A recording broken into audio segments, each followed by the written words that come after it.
Muchas gracias. Bueno, vamos a arrancar con este evento. Voy a hacer un speech de bienvenida y vamos a arrancar con las actividades. Vamos a invitar a algunas de las autoridades a presentar algunas palabras. Entonces queremos darles las bienvenidas a la tercera edición de este evento ya cuatrienal, el Workshop Internacional El Guaraní en Perspectiva Regional e Interdisciplinaria, que en esta ocasión lleva el lema Hablantes, Lenguas y Temporalidades. De parte del Instituto de Investigaciones sobre Lenguaje, Sociedad y Territorio, INILSIT, dependiente de la Universidad Nacional de Formosa, República Argentina, les agradecemos profundamente por su adhesión e interés a esta actividad y queremos agradecer en especial a las instituciones que hacen posible esta reunión a través del auspicio y el reconocimiento. El CONICET, Consejo Nacional de Investigaciones Científicas y Técnicas de la República Argentina, la Universidad Nacional de Formosa, la Facultad de Humanidades de la misma Casa de Altos Estudios. Nos acompañan en este evento destacados investigadores e investigadoras de Argentina, Paraguay, Bolivia, Brasil, Francia, Estados Unidos, Chequia, reunidos por el interés común en reflexionar y debatir y pensar modos de abordaje, comprensión y estudio de los fenómenos relacionados con la lengua guaraní. También nos acompañan en este acto de apertura las autoridades de la Universidad Nacional de Formosa. Se encuentra presente el rector de la Universidad Nacional de Formosa, especialista Augusto César Parvetrer, el director del Instituto de Investigaciones sobre Lenguaje, Sociedad y Territorio, el doctor Ignacio Telesca, la secretaria académica, Silvina Paz. Tenemos también presentes eh, autoridades de la República de Paraguay, de instituciones de la Universidad Nacional del Pilar, de la Universidad Nacional de Asunción. Nos honra con su presencia por el Consulado de la República de Paraguay la licenciada María Noelia López Sanguinetti, en Formosa. A todos ellos les agradecemos infinitamente su presencia. Esta reunión científica fue declarada de interés académico e institucional por resolución 352/25 del decano de de la Facultad de Humanidades de la Universidad Nacional de Formosa, y por resolución número 1965/25 del Rectorado de la Universidad Nacional de Formosa. El tercer workshop internacional El Guaraní en Perspectiva Regional e Interdisciplinaria, bajo el lema Hablantes, Lenguas, Temporalidades, apuesta a promover las discusiones y construir nuevos saberes que tomen como punto de apoyo la gran diversidad de lenguas guaraníes diseminadas en numerosos países, más allá de los límites geográficos, poniendo el foco en los individuos y las comunidades. Asimismo, en un mundo empujado por los avances informáticos, los abordajes multi e interdisciplinares y los avances en materia de legislación de lenguas, la expansión de la lengua en todo el mundo gracias a la conectividad, nos damos la oportunidad de pensar y compartir enfoques científicos actuales sobre el idioma guaraní y sus variedades como fenómeno diversificado, siempre guiados por la certeza de que todavía hay muchas voces y propuestas por desarrollar. Así, este evento no solo representa una oportunidad única para el intercambio académico y científico, sino que también busca fortalecer los lazos entre las comunidades y los investigadores a partir de la difusión y socialización de saberes que promuevan una comprensión más amplia y una valorización de las lenguas y culturas guaraníes. A continuación, quisiera invitar al director del Instituto de Investigaciones sobre el Lenguaje, Sociedad y Territorio, doctor Ignacio Telesca, para que nos dirija algunas palabras. Buenos días para todos, para todas, para el instituto, para la facultad, para la universidad. Es un honor hacer la tercera edición de este workshop. Cuando iniciamos allá en el 2017, hace ya 8 años, interesante porque era el momento de, bueno, está el rector, cuando asumía el rectorado, cuando asumía también el decanato, el actual decano, que está terminando. Es decir, como que se iniciaba un nuevo ciclo también para los estudios de la lengua guaraní, y no pensábamos, aunque queríamos, que se instalase como, que se hubiese instalado como lugar de reflexión regional sobre la lengua guaraní, ¿no? pero se hizo el primero, se hizo el segundo, y ahora estamos inaugurando el tercero. Y de ambos dos se publicaron los resultados, ¿no? Es decir, están editados en forma de libro, en forma de artículos científicos, lo cual para nosotros es un orgullo, es un honor poder instalarnos como un lugar de referencia para dialogar y reflexionar sobre la lengua guaraní en sus diferentes eh, ámbitos, desde la historia hasta la lingüística, desde la filosofía hasta la pedagogía. Es decir, no queremos dejar ningún aspecto del estudio de la lengua guaraní al margen, lo cual también es un desafío porque nos obliga a también expandirnos nosotros. Y también lo bueno es que el instituto eh, también está conformado por investigadores que trabajamos de distintos frentes, ¿no? Desde literatura, desde la historia, desde la lingüística. Entonces, iba a decir, nada no es ajeno, sí, seguramente muchas cosas no son ajenas, pero intentamos eh, estar abiertos a la reflexión general. Yo quiero agradecerles al rector, al decano, al secretario académico de la universidad. Quiero agradecerle a las decana de la Universidad Nacional de Pilar, sobre todo a Noelia, que es representante del consulado de Paraguay en Formosa, al cual siempre tenemos una relación muy, muy fluida, y en general a todos los que estamos participando y los que van a participar, que se van a ir conectando a lo largo de este miércoles, jueves y viernes. 3 días intensos de reflexión, de presentaciones, de conferencias, de mesas redondas. Entonces, quiero agradecerles infinitamente, agradecerle mucho a Rodrigo, agradecerle también a Silvina, agradecerle a todos los integrantes del instituto que colaboraron en que esto sea posible, una vez más, un tercer workshop, y bueno, y darle las bienvenidas y seguros de que vamos a disfrutar todos de lo que vamos a escuchar y ver en estas jornadas.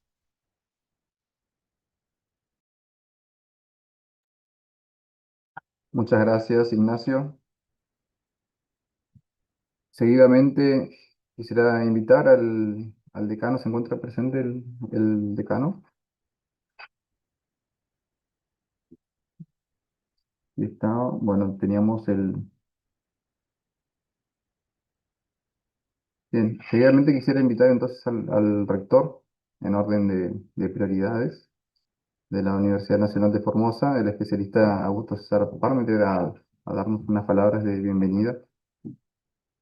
Buenos días, señor rector.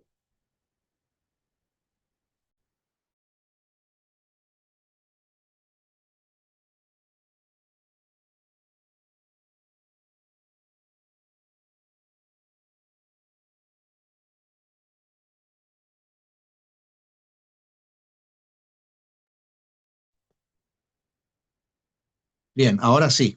Me habilitaron el audio porque estaba muteado. Es, Muy buenos días a todos. Realmente un gusto poder participar de este tercer workshop. Un poco disculpar al decano porque también está pasando por una situación de enfermedad que no es muy fácil, así que creo que le hubiera gustado estar en este inicio del tercer workshop. Sí, sin ninguna duda, estaba escuchando atentamente las palabras de Ignacio. Quiero por una parte darle las bienvenidas a todos y destacar la labor de ustedes, los que organizan este evento, porque creo sinceramente, porque además de que el habla guaraní en esta región es muy asidua, me tocó hace muy poco una reunión con algunos delegados que venían de Pilar y de pronto en la mesa, yo no hablo guaraní, pero sí conozco algunas palabras y bueno, en la mesa formoseños y invitados estaban dialogando en guaraní, digamos. Así que es una lengua que nos atraviesa en la región y creo que y destaco mucho este esfuerzo que hacen ustedes, este estudio por sistematizar, por dar a conocer, por ampliar y por profundizar estudios culturales desde lo filosófico hasta lo que sería lingüístico propiamente, así que esta profundización que plantean y esta sistematización me parece muy importante y muy pertinente para nuestra universidad. Así que desde ya les destaco esta acción y también felicito a los participantes porque sé que esta es una región vasta y amplia. Sabemos que las lenguas tienden a unificarse. Hoy por hoy la tecnología hace que casi tengamos que usar todos el mismo idioma y todos la misma comprensión, así que, pero destacar esto porque no hay que perder de vista que los hablantes, ¿no es cierto?, en la región tienen su cultura y esto es lo que no hay que perder. Realmente destaco esto y esta acción que están haciendo ustedes por este motivo. Así que bueno, feliz inicio y quiero que realmente tengan una jornada, muy buena jornada de actualización y de participación. Muchísimas gracias.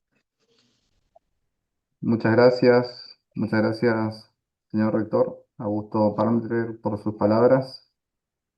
Quisiera invitar a la licenciada Noelia, si se encuentra presente, Noelia Sanguinetti.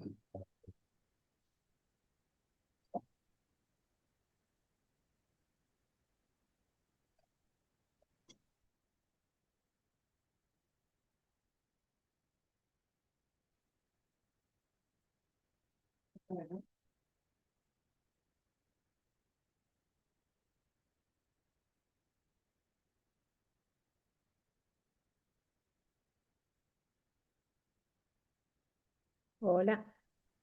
Sí, muy buenos días. Vaya paz. Muchas gracias, Rodrigo. Bueno, Muchas gracias, doctor Palmer. Muchas gracias, el doctor Telesca. Realmente un placer poder compartir hoy con ustedes. Que tengan muy buenos días, muy buen seminario. Muchas gracias de vuelta al doctor por traer nuestra identidad paraguaya al análisis. Este año hemos tenido, me ha tocado participar, agradecida siempre con la invitación en varios temas que guardan relación con la cultura guaraní, con la nación paraguaya, como una forma de sentir el idioma guaraní, como bien lo decía el rector, es una forma de vivir en mi país, más allá de que es una lengua oficial con todas las obligaciones que eso atañe para el Estado, pero es una forma de sentir, es una forma de reconocer nuestras raíces y es una forma de vivir y que aquí en Formosa se hace aún más fuerte o más llamativo porque al estar en tierras argentinas, escuchar el guaraní en el día a día es realmente muy halagador para nosotros los paraguayos que, como les digo, tenemos esta lengua como parte de nuestras vidas. Hoy también es el Día de la Guarania, no quería dejar de recordar a José Asunción Flores, ¿verdad? Nuestro padre de la Guarania. Se escucha mucho en esta zona, en todo el NEA, yo creo también la Guarania y sus letras en guaraní, que son, realmente tocan la fibra y los pilares más sensibles de nuestra población. Así que más que agradecidos desde el Consulado Paraguayo y desde el gobierno de que la Universidad Nacional de Formosa siempre esté tan atenta a estos temas que atañen a ambas naciones y como decimos aquí, el río realmente el Paraguay no nos separa, sino siempre nos une y estas fronteras no son reales cuando de población y de personas se tratan. Sabemos siempre del buen trato que le dan a los estudiantes paraguayos que llegan a la Universidad de Formosa. También de que formoseños van a diferentes universidades y también son bien tratados como parte de una gran nación que nos sentimos y la volvemos realidad a través de estas actividades que nos hacen caer un poco en el análisis diario o en el ajetrín diario que a veces no nos damos cuenta. Y bueno, y utilizamos un Baeyapá y otras palabras en nuestro léxico diario como bateco, que lo que decís que hay. Así que nada más cahuillé a todos ustedes. Muchas gracias de vuelta y éxitos para la jornada de hoy. muchas gracias, licenciada Noelia López Sanguinetti por el Consulado de la República de Paraguay en Formosa. Agradecemos sus conceptos y bien agradecemos las palabras de todas las autoridades presentes. De esta manera damos por inaugurado el tercer Workshop Internacional Guaraní en Perspectiva Regional e Interdisciplinaria. Agradecemos a todos y a todas por asistir a este lanzamiento y los invitamos a partir de ahora a permanecer conectados para iniciar ahorita mismo con las exposiciones de la primera mesa, y que es una mesa que va a estar relacionada con los estudios lingüísticos y las políticas lingüísticas. Mesa coordinada, moderada por la doctora Carolina Rodríguez Alcalá, de la Universidad Nacional de Campinas.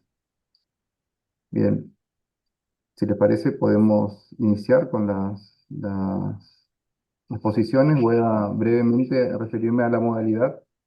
Cada expositor va a tener un tiempo de 20, promedio 20 minutos, máximo 25 minutos de exposición, luego de lo cual vamos a proceder a realizar una ronda de preguntas que va a tener un promedio de 15 minutos.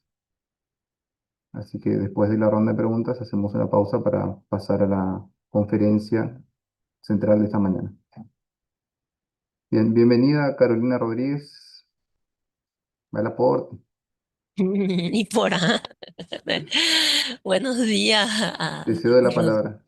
muchas gracias. Buenos días, Rodrigo. Buenos días a todos y a todas los que nos asisten. Para mí es un gran honor y un gusto poder abrir los trabajos de este nuestro tercer workshop internacional, el Guaraní en Perspectiva regional e interdisciplinaria.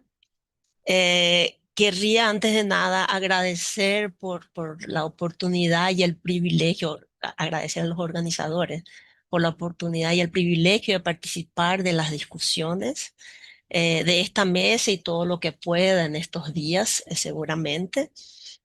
Eh, bueno, antes de pasar la palabra a las personas a los ponentes, Rodrigo acabó de explicar que cada uno tendrá hasta 25 minutos y yo creo que cuando falten unos 3 minutos podría hacer el trabajo antipático de moderadora.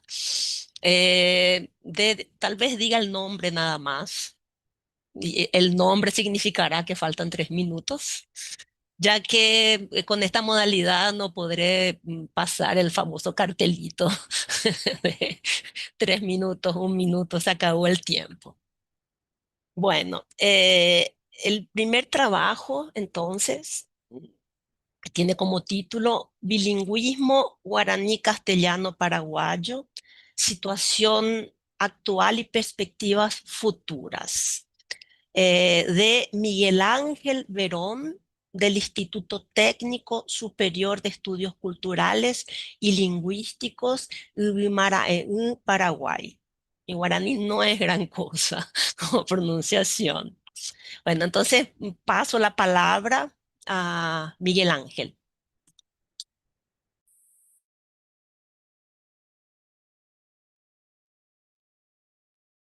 Va, y sapende pijarebe y ponaminde va.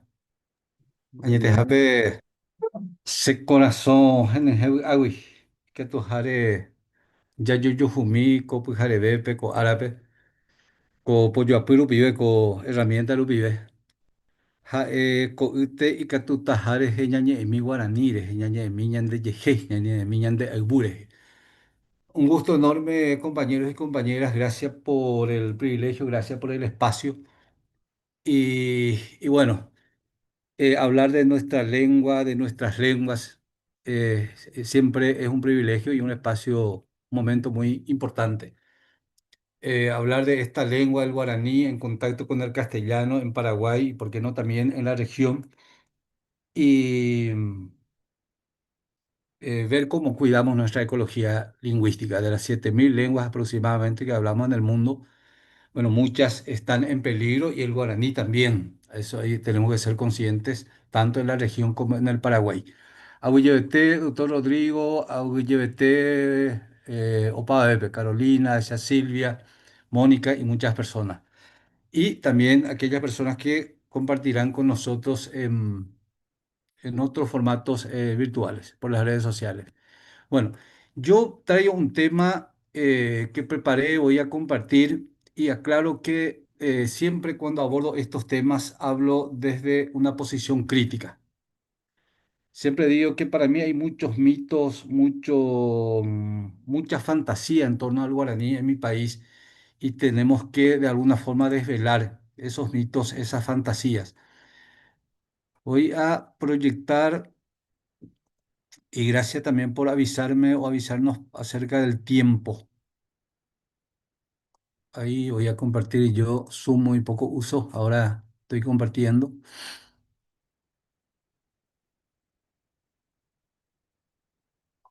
tratando de compartir. Ahí.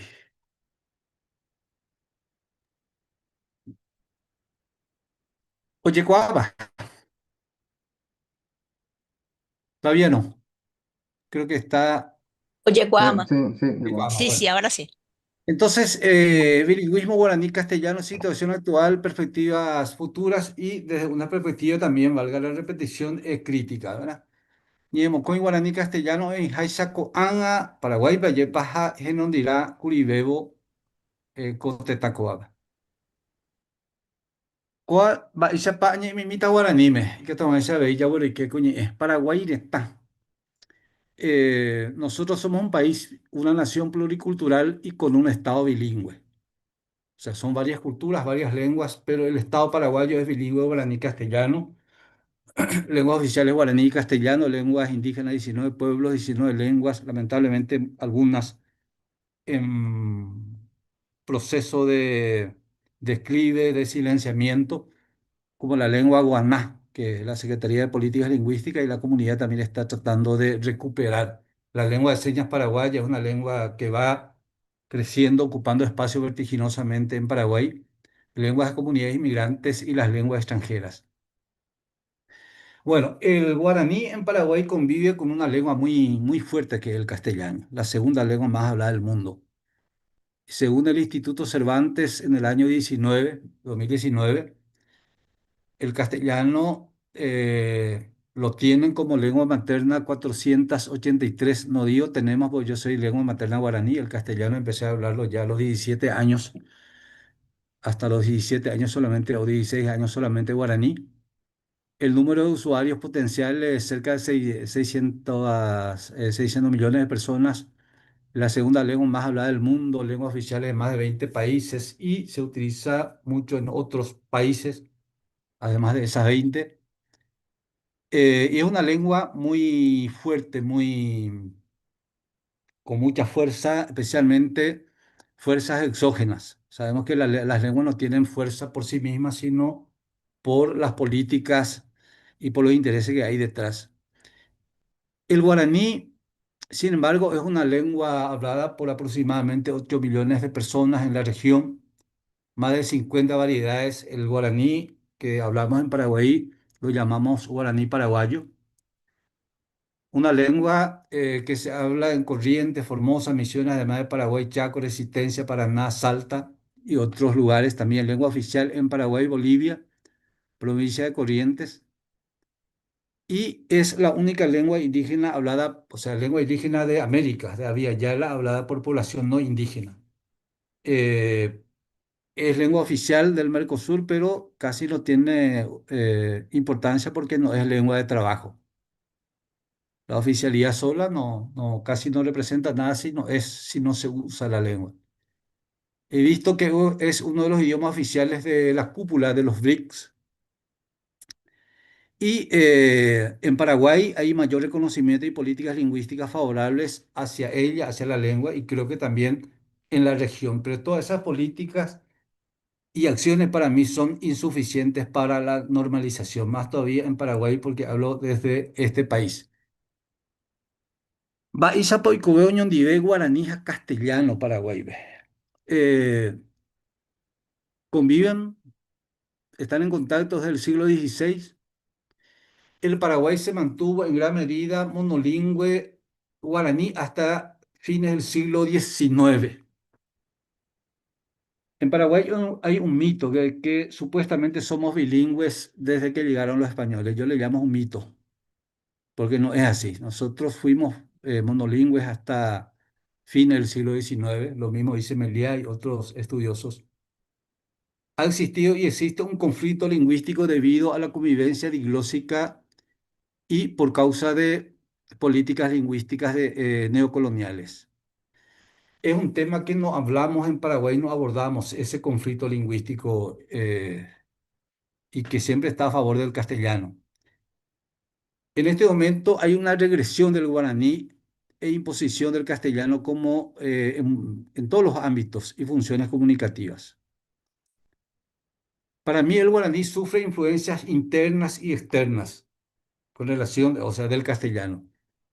Internas son los excesivos usos de hispanismo. Por ejemplo, la vez pasada me reí de una hermana mía, decía, y ella es guaraní hablante, profesora. Jetereí la hace comida, pero falta ver sube la sal.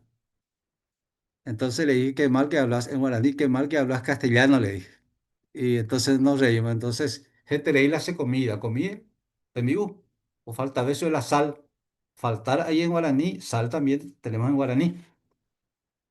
Y externo le llamamos el proceso de sustitución. Así también el castellano sufre mucha influencia o muchas influencias del guaraní, pero más en el aspecto sintáctico y pragmático.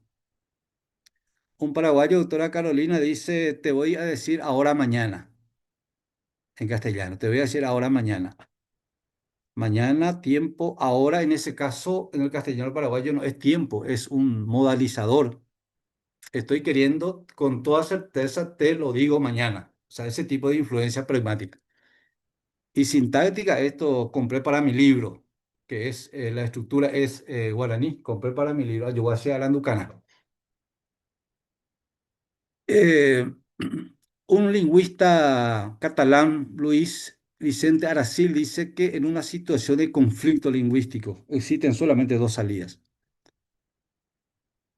En este caso, conflicto, en este caso, con situación de conflicto de dos lenguas. O se normalizan ambas lenguas o una de ellas desaparece, no hay una tercera opción. Y es un poco la disyuntiva nuestra en Paraguay. Los activistas nos movilizamos, yo antes que todo me declaro activista lingüístico por mi lengua y también por una sociedad mejor, por el Ubumanaín, por el Tecoponá. Los activistas nos movilizamos por la normalización del uso de ambas lenguas oficiales para impulsar políticas lingüísticas ascendentes e incidir en las políticas lingüísticas estatales. Tratamos de encarar política lingüística de la sociedad civil. Mogoto Pajó, el bilingüismo paraguayo. La relación iglósica y el conflicto lingüístico no reconocido, ni mucho menos tratado, y una preocupación mía, casi no hablamos nosotros en Paraguay de que existe un conflicto lingüístico. Disculpen. Está debilitando a la lengua propia del país y la región, en este caso a la lengua guaraní. Un ratito acá, ahí, para ver todo ahí. Para mí existen muchos mitos inventados. Como fuimos bilingües desde que llegaron los europeos, tenemos el mejor modelo de bilingüismo porque no es conflictivo. Se suele hablar en España, en Madrid especialmente, que el bilingüismo paraguayo es el mejor bilingüismo, modelo de bilingüismo porque no es conflictivo. Pero el modelo catalán, por ejemplo, es conflictivo. ¿Y por qué supuestamente no es conflictivo? Porque la lengua de la élite se está imponiendo, el que es el castellano. Y otro mito, Paraguay siempre fue bilingüe y siempre lo seguirá siendo. Y otra vez esto de repetir lo de Luis Aracil. Meliá, para mí, es una de las personas que han tratado con mayor objetividad del tema de bilingüismo paraguayo. Dice, el Paraguay no se dirige hacia el bilingüismo, sino hacia la gradual sustitución del guaraní por otras lenguas. De hecho, dice Meliá, en el Paraguay y el proclamado bilingüismo, como en tantos países, intenta llevarse a cabo desde la perspectiva del unilingüismo. Otra impresión de él, tal como se está llevando a cabo la propuesta de bilingüismo o del bilingüismo en el Paraguay, lleva a la extinción del guaraní. En proceso, está en plena marcha, dice en un artículo que se llama Paraguay multicultural y plurilingüe. Yo estoy de acuerdo con Meliá en estas afirmaciones. Y paso a presentar un poco algunos datos. Eh, ¿En qué me baso? Asimetrías entre el guaraní y el castellano y que no pudimos superar pese a la ley de lengua, la Constitución Nacional. Hay un poco el castellano y el guaraní.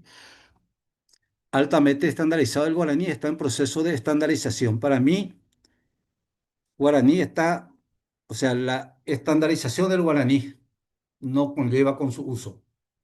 El guaraní está, la planificación formal está mucho más adelantada que la planificación funcional de la lengua. Ahí abajo un dato un poco viejo, pero actual en cuanto a la información que trae, ¿verdad? Del Programa de las Naciones Unidas para el Desarrollo, PNUD. Años promedio de educación, guaraní hablantes 4, castellano hablantes 8, con carreras en la universidad, guaraní hablante 0, castellano hablante 10%. ¿Por qué esto? Porque en una universidad en Paraguay se enseña en guaraní. O sea, si yo no hablo castellano, es imposible ingresar, qué sé yo, a la Facultad de Ingeniería o la Facultad de Medicina o la Facultad de Informática, etcétera. Y entonces, analfabetismo, 13% y 3%. Las asimetrías, que pese a las políticas lingüísticas favorables a la lengua, no pudimos superar. Ahí tengo un cuadro comparativo de cómo va avanzando el castellano y retrocede el guaraní. Aclaro que yo aplaudo que todos los paraguayos y las paraguayas hablemos castellano, necesitamos del castellano. Y mi objetivo o mi deseo es que podamos construir en Paraguay el bilingüismo, un bilingüismo generalizado. Pero me entristece que el castellano, aplaudo eso, va avanzando, pero el guaraní va retrocediendo. Ahí tenemos datos de los últimos censos: 52, 62, 92, 2002, 12 y 24. O sea, en realidad 24 no es del censo, sino de una encuesta. 70 años atrás, 40% de la población era monolingüe, guaraní, más del 90% hablaba guaraní, 4% castellano, o sea, monolingüe, y 60% hablaba castellano. En la década de los 90 esto casi no varió. Ustedes verán. ¿Y qué pasa en el año 24? Según la encuesta permanente de hogares, el volumen de hablantes del guaraní bajó a 68, 60, 69. Y el del castellano subió a 67. ¿Se dan cuenta de ese crecimiento? Tengo que decirles que yo no creo en estos datos. Yo sostengo que el guaraní sigue hablando cerca del 80% de la población y el castellano también creció. Yo creo que el castellano más del 70%. No creo tanto, pero son los datos oficiales. Aquí un cuadro de una información que sacó la Secretaría de Políticas Lingüísticas que cita datos del Instituto Nacional de Estadísticas. 1997, 98 y 2022. En la década de los 90, entonces, guaraní hablaba 51%, ahí baja a 32%. Esto es en los hogares, compañeros y compañeras. Guaraní y castellano en la década de los 90, 25%, ahora sube a 34%. Y castellano era cerca de 20% y ahora sube a 30%. Estos son, el censo habla, o sea, la encuesta habla de la lengua que utilizamos en la casa. es un poco ambigua, pero se dan cuenta el avance del castellano y el retroceso del guaraní. Aquí tengo un cuadro del Censo Nacional de Población y Viviendas del año 2022 y 2020, o sea, 2002 y 2022. Entonces, un cuadro de comparación de 20 años.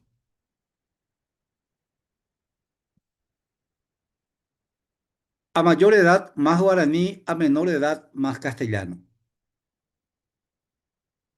Yo veo, por ejemplo, en Cataluña. En Cataluña, los adultos hablan menos catalán y los jóvenes, los niños, hablan más el catalán. En Paraguay, con el guaraní se da un proceso contrario. Si ustedes miran ahí abajo, 60 años o, sí, vamos ahí, 50 años para arriba. En el año 2002, solo castellano era 6%, solo guaraní cerca de 40%, hace 20 años. Ahora, 2022,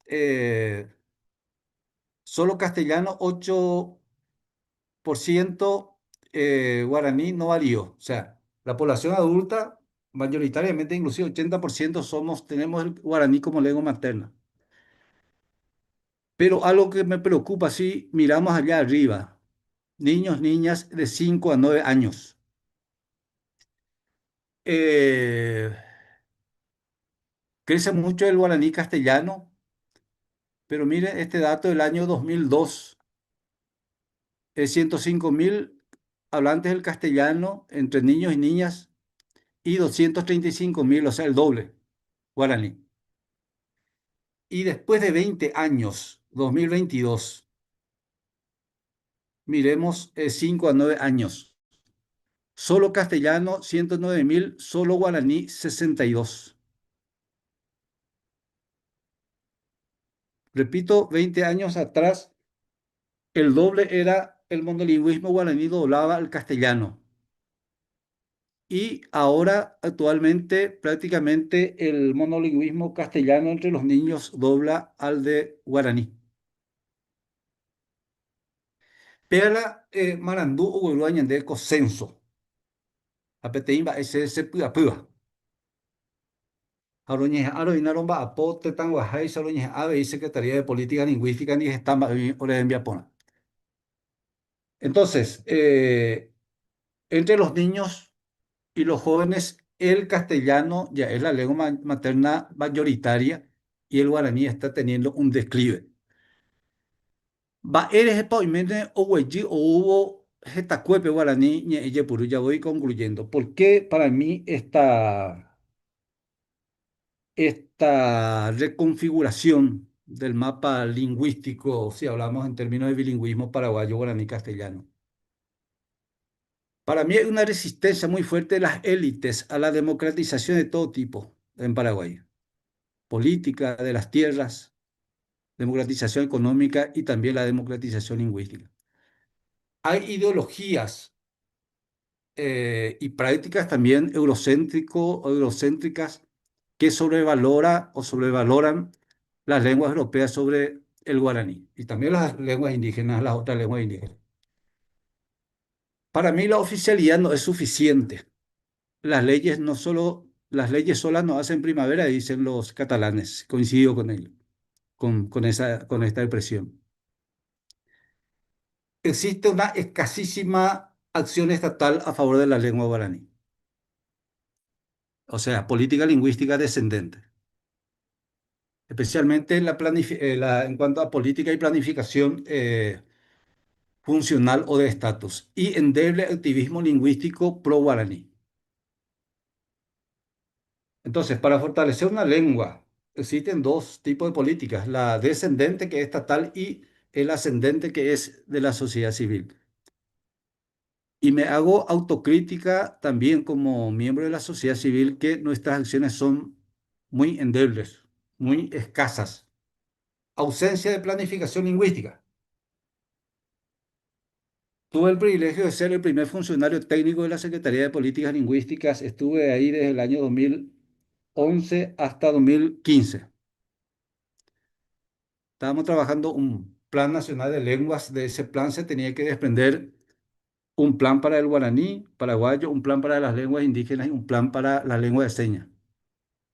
Pero lamentablemente ese plan nunca se terminó ni nunca se elaboró un plan para las lenguas en Paraguay.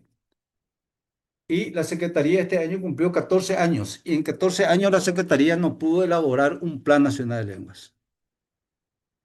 Y para mí, si no hay un plan, vamos a improvisar. Ausencia de planificación. Sí, la mundialización cultural y lingüística también hay que entender. En Paraguay hay un proceso acelerado de urbanización. Eso también es muy importante tener en cuenta. Según el sociólogo Ramón Fogel, la fuente viva de la lengua guaraní ha sido la agricultura familiar campesina. Esa agricultura fue abandonándose desde el Estado y se optó por agronegocio. El negocio es muy negativo para el guaraní, la diversidad lingüística y la diversidad en general, la ecología, la diversidad ecológica también. Y según Meliá dice que el guaraní sobrevivió gracias a la familia y a pesar de la escuela. Y una cosa que me preocupa mucho es la escasa transmisión intergeneracional del guaraní, especialmente en las casas.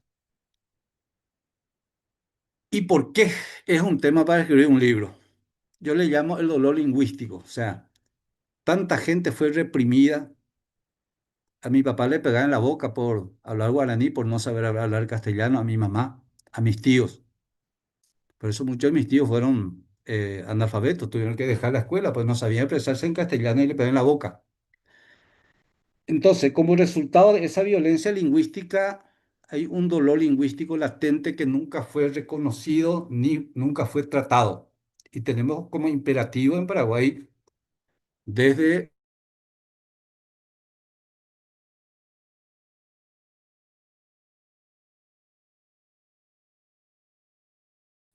y por supuesto la lingüística aplicada tiene suficientes remedios, si se puede decir, medicamentos, formas de curar esa, pero tiene que haber eh, voluntad política.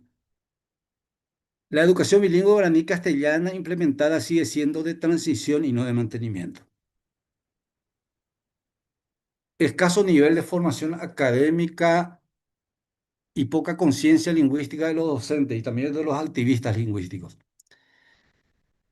Para mí, el activismo lingüístico en Paraguay está con un problema de paradigma, en un crisis paradigmático, como dice el filósofo Kuhn, parálisis paradigmático.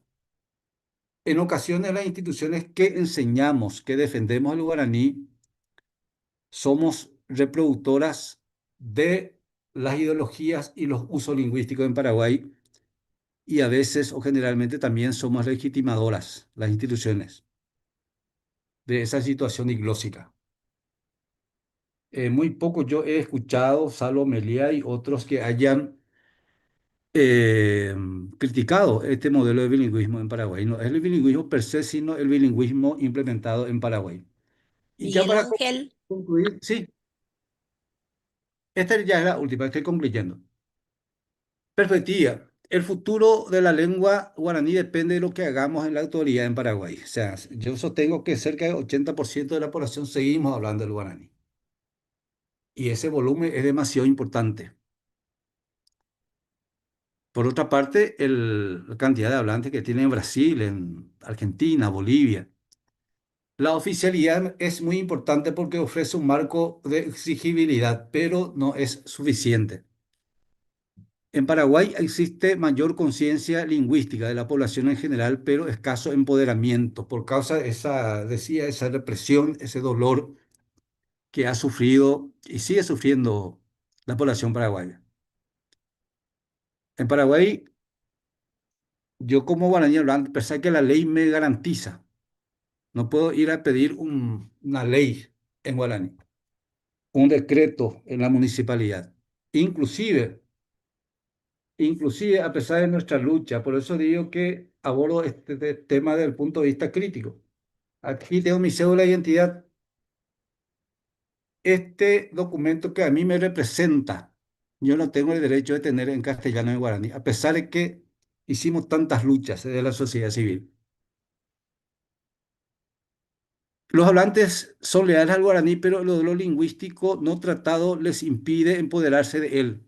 Hace falta mayor visión y futuro de los activistas, docentes y defensores de la lengua guaraní para incidir en la política lingüística estatal. Existen instituciones y activismo con nuevos paradigmas, eso es muy importante, más progresistas y comprometidos, pero sigue siendo una minoría. Presencia del guaraní en las redes sociales, muy interesante, muy interesante. Hay muchos aspectos positivos. Solamente hay una escasa voluntad en la élite, como decía, y en el Estado. Abrigo mucha esperanza en el futuro de mi lengua. Pero se castellano, ñe peruano, ñe se caria idioma. Mi posición personal es lograr un bilingüismo guaraní-castellano generalizado en el país. El conflicto lingüístico no reconocido ni tratado y los dolores lingüísticos no curados de sus hablantes constituyen las principales amenazas y ponen en peligro el futuro de la lengua. O se normaliza el guaraní o inexorablemente irá debilitándose, como afirma Aracil. Y eso mostré en los cuadros. Shaguye TPM ha hiete mira oye Saporaco Maranduja de Ipe Ari y que todo ese ñamba a popona de Paraguay y que todo ese ñamba a popona de Argentina, Brasil, Bolivia, Jambue, Tetame. Shaguye TPM. Muchísimas gracias, Miguel Ángel, por tu presentación tan interesante. Me impactó mucho lo del dolor lingüístico. Eso no lo había escuchado, es muy comprensible. Eh, entonces, tengo entendido que dejamos la discusión para el final, ¿verdad, Rodrigo? Entonces, en ese caso, pasaríamos la palabra a los ponentes siguientes.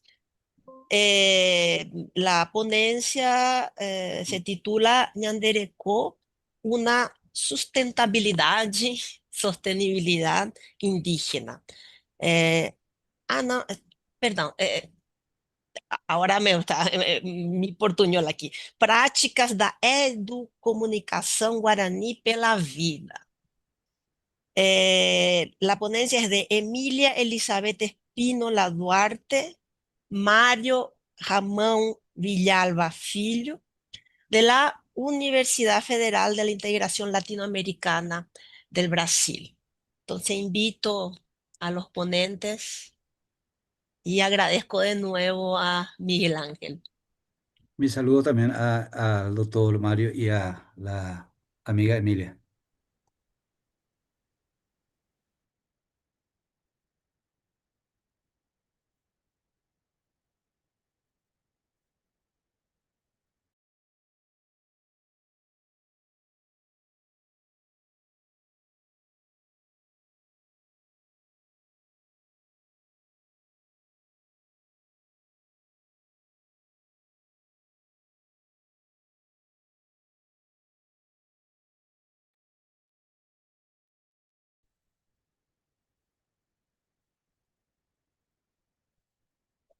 Carolina, ¿sabes que no los veo conectados? No sé si, Ah, no sé si tuvieron algún por ahí, inconveniente, no me escribió Emilia, pero en todo caso podemos, si te alterar el parece, orden. alterar el orden un poquito y voy a contactar a ver si hubo algún inconveniente. Ok, pasamos a la ponencia siguiente entonces. Sí, Bueno, no hay la problema. ponencia siguiente es eh, agências femininas na revitalização no Nhandeva Tupi-Guarani.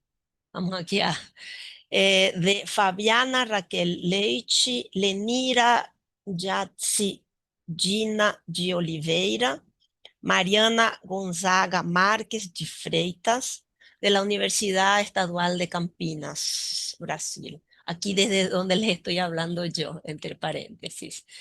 Eh, entonces, paso la palabra.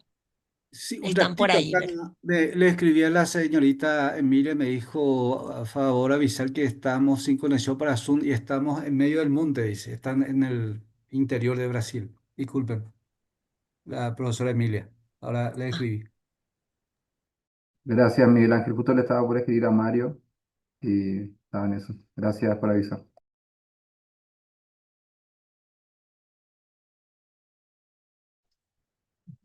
Bom dia, buenos dias, Ariporã. A gente, estamos aqui, nós somos em três, eu, Mariana, Fabiana, a Mariana e a Lenira, Lenira Jatsu. A Lenira não entrou ainda, né? Ela tá na escola, na TI Piaçaguera, então eu acho que a gente pode começar, né? Que a gente deixou a parte da Lenira, a fala dela para ficar mais para o final da nossa apresentação. Eu acho que ela, né, depois ela entra, a gente manda uma mensagem para ela. Deixa eu Nari, você consegue compartilhar daí os slides? Vou tentar.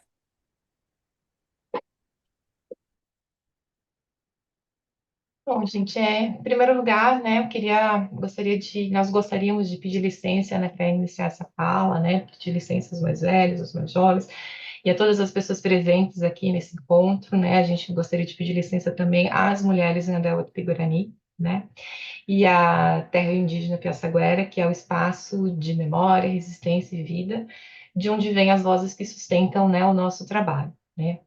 Em segundo lugar, a gente gostaria de agradecer a organização do terceiro Workshop Internacional El Guarani por criar esse espaço de diálogo, né, e a comunidade Nhandela, especialmente as mulheres com quem nós aprendemos diariamente e por elas confiarem em nós e compartilharem um pouco das suas histórias, né.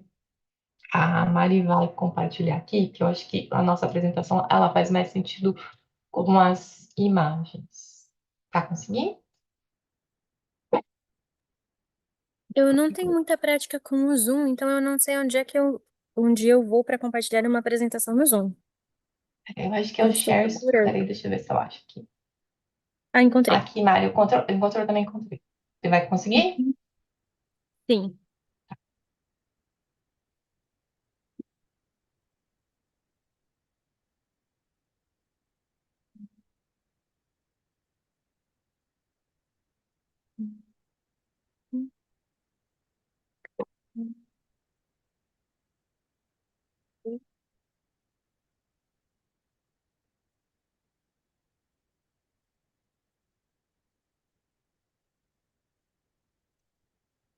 O título do nosso trabalho, né, Agências Femininas da Revitalização do Anhanguera Tupi-Guarani, né, o nosso trabalho ele busca é, ele busca investigar como que as mulheres em Anhanguera Tupi-Guarani da terra indígena Piaçaguera têm desempenhado um papel fundamental nos processos de revitalização linguística e cultural, né? Atuando como protagonistas na transmissão de saberes, na criação de estratégias de resistência e na formulação de políticas linguísticas comunitárias. Aqui, pode ir lá para a foto das mulheres, Mari. Aqui a gente gostaria de iniciar compartilhando uma foto, né, que representa, aqui nessa foto a gente tem uma parte apenas, uma pequena parte, né, das mulheres que acabam dialogando com a gente, né, nesse espaço, né. Ali no centro a gente tem a nossa colega de pesquisa, né, a Lenira Jatsu, que é uma liderança indígena ali na TI Piaçaguera, né, que é mãe, educadora, né. Então, o nosso diálogo se estabelece com essas mulheres, né, nossa pesquisa parte daí. Pode passar para a próxima ali, Mari. Tá. Então, né, a gente colocou aqui só para saber onde que nós nos situamos, né? A gente nosso foco é o papel fundamental das mulheres em Andeua Tupi-Guarani na transmissão e na manutenção da língua, da cultura e da espiritualidade, que especialmente no workshop, nosso eixo temático, ele se encaixa em glotopolítica, integrações e educação, que é contato linguístico. E o mais importante, né, eu quero que vocês, no próximo slide é uma foto, né, da TI Piaçaguera, e gostaria que vocês né, para fazer sentido muitas partes do que a gente vai falar aqui, que vocês observassem a foto, né, o local da nossa pesquisa se situa-se na terra indígena Passaguera, que fica entre os municípios de Itaém e Peruíbe, né, fica bem na divisa ali.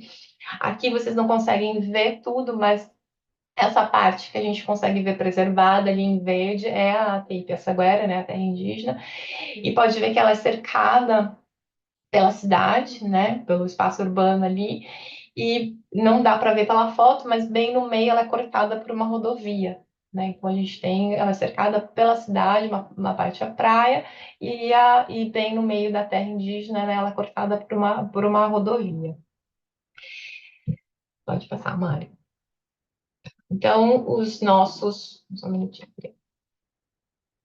Nossos objetivos, no objetivo geral, nosso objetivo geral é investigar a centralidade das mulheres nos processos de resistência e revitalização da língua e cultura ancestral na terra indígena Passaguer. Os objetivos os específicos, é compreender a agência glotopolítica dessas mulheres a partir de suas narrativas e práticas de cuidado, e analisar como as suas práticas de cuidado cotidiano, rituais, artesanato, desestabilizam hierarquias coloniais do saber, né? E fomentar também a reflexão crítica sobre o protagonismo feminino indígena na revitalização linguística, considerando, né, as epistemologias decoloniais.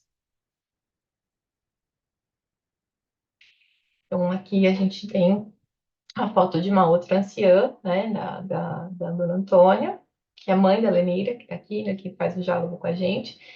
E aqui nesse espaço a gente gostaria de dizer, né, que é o mais importante, a gente acho que importante a gente pontuar que para, né, a comunidade Inhandel Tupi-Guarani, para os Inhandel, a língua ela não é apenas um meio de comunicação, né, ela é memória, ela é território, ela é modo de existir. E por meio da língua, os Inhandel, eles acessam as histórias ancestrais, eles fortalecem os vínculos intergeracionais e eles constroem cosmologias próprias, né? E apesar dessa centralidade que a gente tem da língua, né, a vitalidade da língua Inhandel Tupi-Guarani, ela está seriamente ameaçada, né? Mas infelizmente isso não é uma realidade, é uma realidade que é compartilhada por tantas outras línguas que não são línguas de Estado, né? A transmissão intergeracional, que é a base, né, para a continuidade de uma língua, ela foi quebrada, né? E por que essa continuidade foi quebrada, né? Por conta da imposição do português como língua hegemônica, da pressão urbana e turística que vocês viram ali na foto, né? E também por fatores como a mineração, né? E a rodovia que fragmentam o espaço. No fim, tudo isso é resultado de séculos de colonialidade que afetou diretamente os corpos, os saberes e a própria forma de viver, né, dos Gandel. Mas esse cenário, né, esse cenário de ameaça, né, contudo, ele não produz silêncio, né, pelo contrário, ele gera movimentos de resistência. E é justamente nesse contexto, né, que emergem as mulheres em Andela como grandes protagonistas de um processo profundo de revitalização linguística e cultural, né? Elas não fazem isso de forma abstrata, né? É no dia a dia que a mágica acontece, ali, ao rezar, ao ensinar, ao cozinhar, ao narrar histórias, ao produzir o seu artesanato, elas estão em cada um desses atos transmitindo a língua. Elas não apenas sustentam a língua, mas também constroem os seus próprios corpos, os saberes, políticas linguísticas comunitárias, né? Essas mulheres, elas personificam uma resistência ativa, elas enfrentam os impactos da fragmentação colonial e, ao mesmo tempo, criam espaços de cuidado, aprendizado e transmissão para gerações futuras.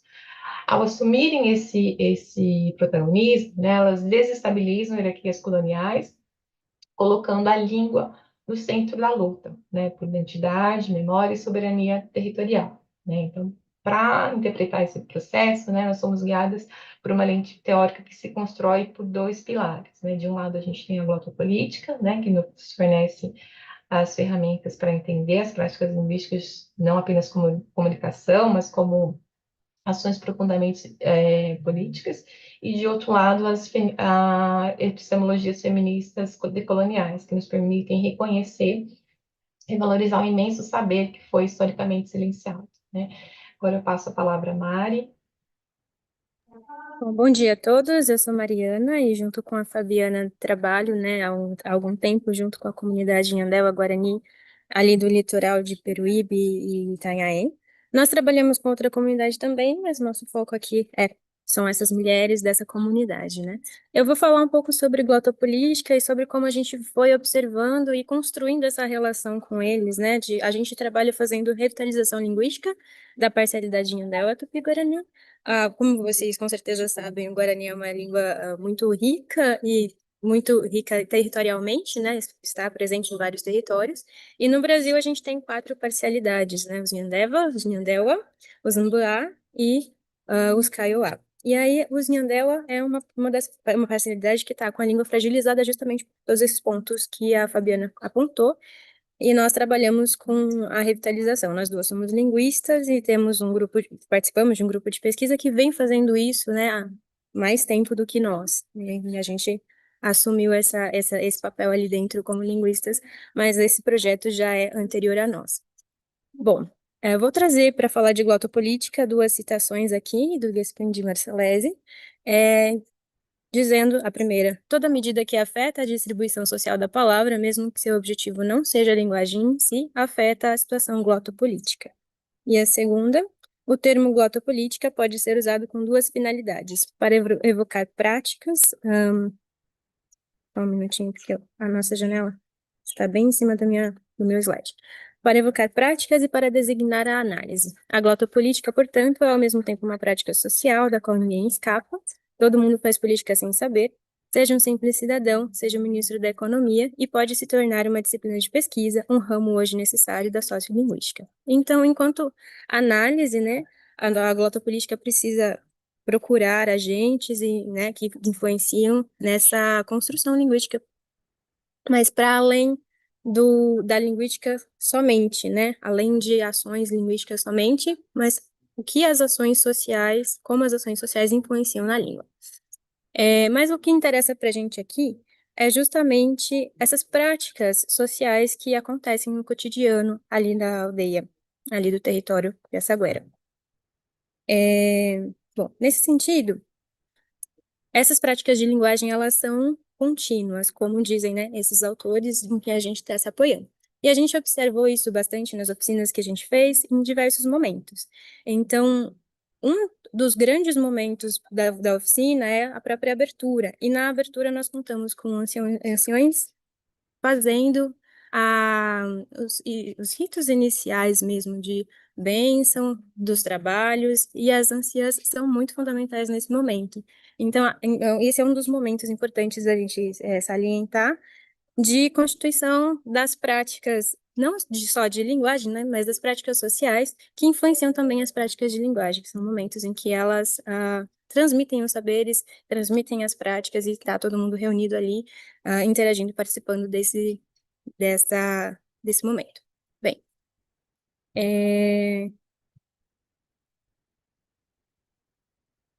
no nosso trabalho, a gente procura justamente, como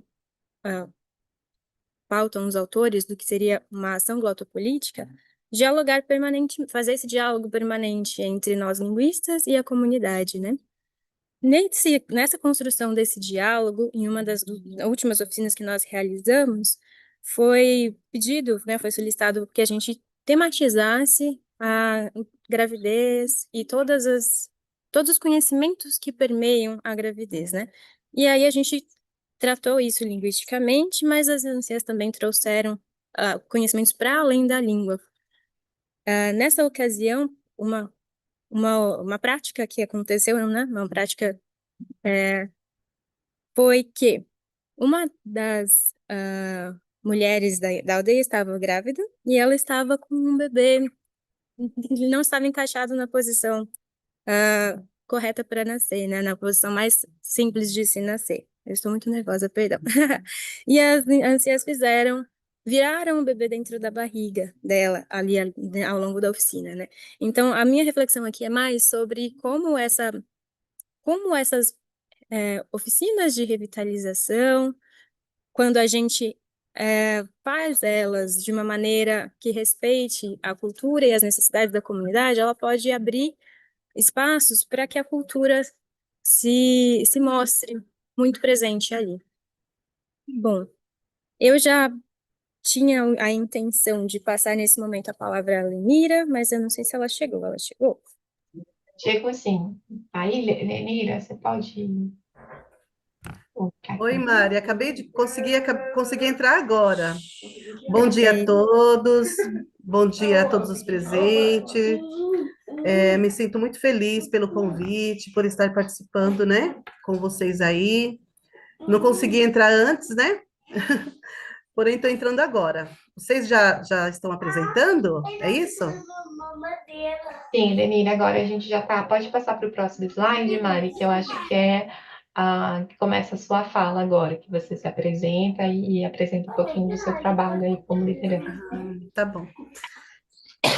Desculpa, eu tô com uma rinite atacada aqui, gente. Vamos lá. Novamente, bom dia a todos. Meu nome é Lenira de Atsu. Eu sou da etnia Tupi-Guarani, aqui do litoral do estado de São Paulo. Atualmente moro na aldeia Nhamandomirim, terra indígena Piaçaguera, do município de Peruíbe, São Paulo, Brasil. Eu sou liderança desde quando me conheço como, como pessoa, assim, como mãe. Quando me tornei mãe, eu senti que eu já estava liderando pessoas, né? Digamos assim. Tive as minhas filhas, vim morar no território, né? Quando eu já tinha idade de 15 anos. A partir daí começou toda uma luta em prol digamos assim, em prol das mulheres mesmo. Desculpa, eu estou um pouco perdida. Eu estava atendendo uma escola ali e vim correndo. Então, eu fiz muitas coisas ao mesmo tempo, né? O que eu quero enfatizar aqui, a importância das mulheres atualmente, né? Como eu estava falando até para outra escola ali, eles perguntando sobre como quem é o cacique da aldeia, como é o pajé, quem são eles, né? E eu falo que hoje, por exemplo, aqui na aldeia Nhamandomirim, temos muitas mulheres liderança, né? Inclusive eu, uma delas são minhas filhas também, que são professoras. A minha mãe já esteve à frente, né? Há muito tempo das atividades na comunidade, quando o marido dela era cacique, né? Ela era bem ativa.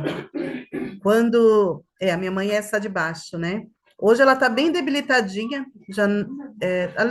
apesar de não ser tão velha assim, tanta idade, mas ela já está bem, não consegue andar muito, já não fala muito, né?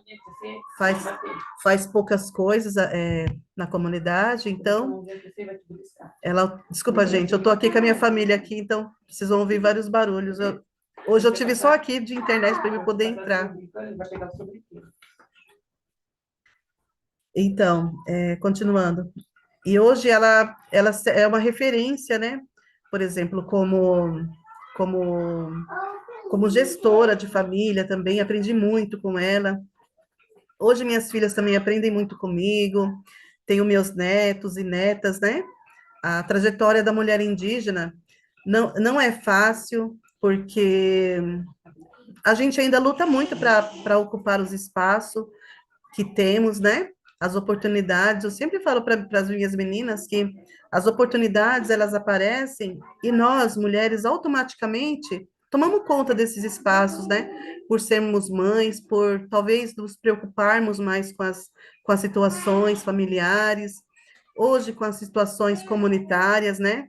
Inclusive, a nossa maior preocupação também é quanto às situações que temos que temos que apropriar a língua, né?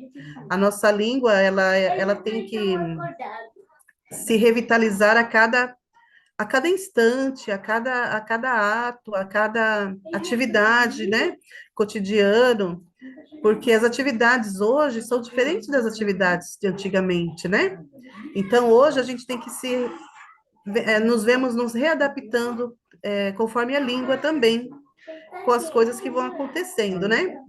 Eu acabei de dar uma palestrinha ali para umas crianças e dando e fazendo, lembrando de como era antes e de como é agora, né? Inclusive perguntaram, né? Vocês caçam ainda? Aí eu falei, antigamente, em outro território, tínhamos que caçar para poder sobreviver, né? Comer aquele alimento. E hoje está mais fácil, porque a minha comunidade é uma das mais próximas do bairro, né? E hoje temos, por exemplo, dinheiro para comprar. Temos professores, temos profissionais dentro das comunidades. Então, hoje, os mais velhos lembram um pouco de como era e de como é agora, né? Hoje, no território de Piaçaguera, o nosso povo, ele teve que se readaptar para continuar sobrevivendo, né? Porque é um território que foi muito explorado. Então, até os animais tiveram que se readaptar a esse novo ambiente, né? E hoje vemos que os animais, eles estão talvez em territórios, em caminhos que não eram deles, mas eles tiveram que permanecer nesse território, nesse caminho, por conta da própria sobrevivência deles também. Então, hoje, depois de muito tempo, esse ano fazem 25 anos de retomada, né, neste território, e a gente vem observando muitas mudanças, né? A regeneração da floresta, que é muito importante para a gente, né? Apesar de termos feito alguns reflorestamentos, a própria natureza ela se regenera, né? E ao longo do tempo, quando a gente compara quando voltamos para esse espaço com os momentos atuais, a gente vê grandes mudanças e estamos muito felizes com isso, né? E para que isso continue acontecendo, a gente tem que saber como lidar com ela, né? Como lidar com a natureza, como lidar com a própria comunidade, que consciência a gente quer brotar na cabeça das nossas crianças através da escolinha, né? Quais atividades são importantes hoje, né? Para que eles fortaleçam isso dentro deles e levam para a vida deles no dia do amanhã, né? Para os filhos e para os netos, eles lembrar, quando eles forem adultos, o que eles aprenderam conosco, né? Com os mais velhos, a importância de tudo isso, para poder continuarem permanecendo no seu território, né? Que é uma coisa que eu fico bem preocupada, como é que vai ser isso aqui daqui 50 ou 100 anos, né? Para isso, a gente tem que estar plantando a sementinha hoje, né? E automaticamente nós mulheres, como mães e avós, né? Avós e avós, né? No presente aqui da nossa comunidade, está sempre fortalecendo, né? Isso no dia a dia. Eu digo para eles que eu não me canso de falar as mesmas coisas. Se precisar fazer e falar as mesmas coisas no dia a dia, eu vou fazer isso, né? Enquanto haver voz, enquanto haver saúde, aí a gente está aí falando sobre essas coisas importantes, né? Para as nossas crianças e sempre com respeito aos nossos mais velhos, aos nossos que já se foram, né? Lembrando também de como foram as lutas deles, porque se hoje estamos aqui, também teve outros lá atrás que lutaram, né? Para que nós hoje estivéssemos aqui também. Então, esse é um pouco da minha fala, e agradeço muito a essa oportunidade, a Etecatu, Fabiana, Mariana, todos os presentes, a Eté.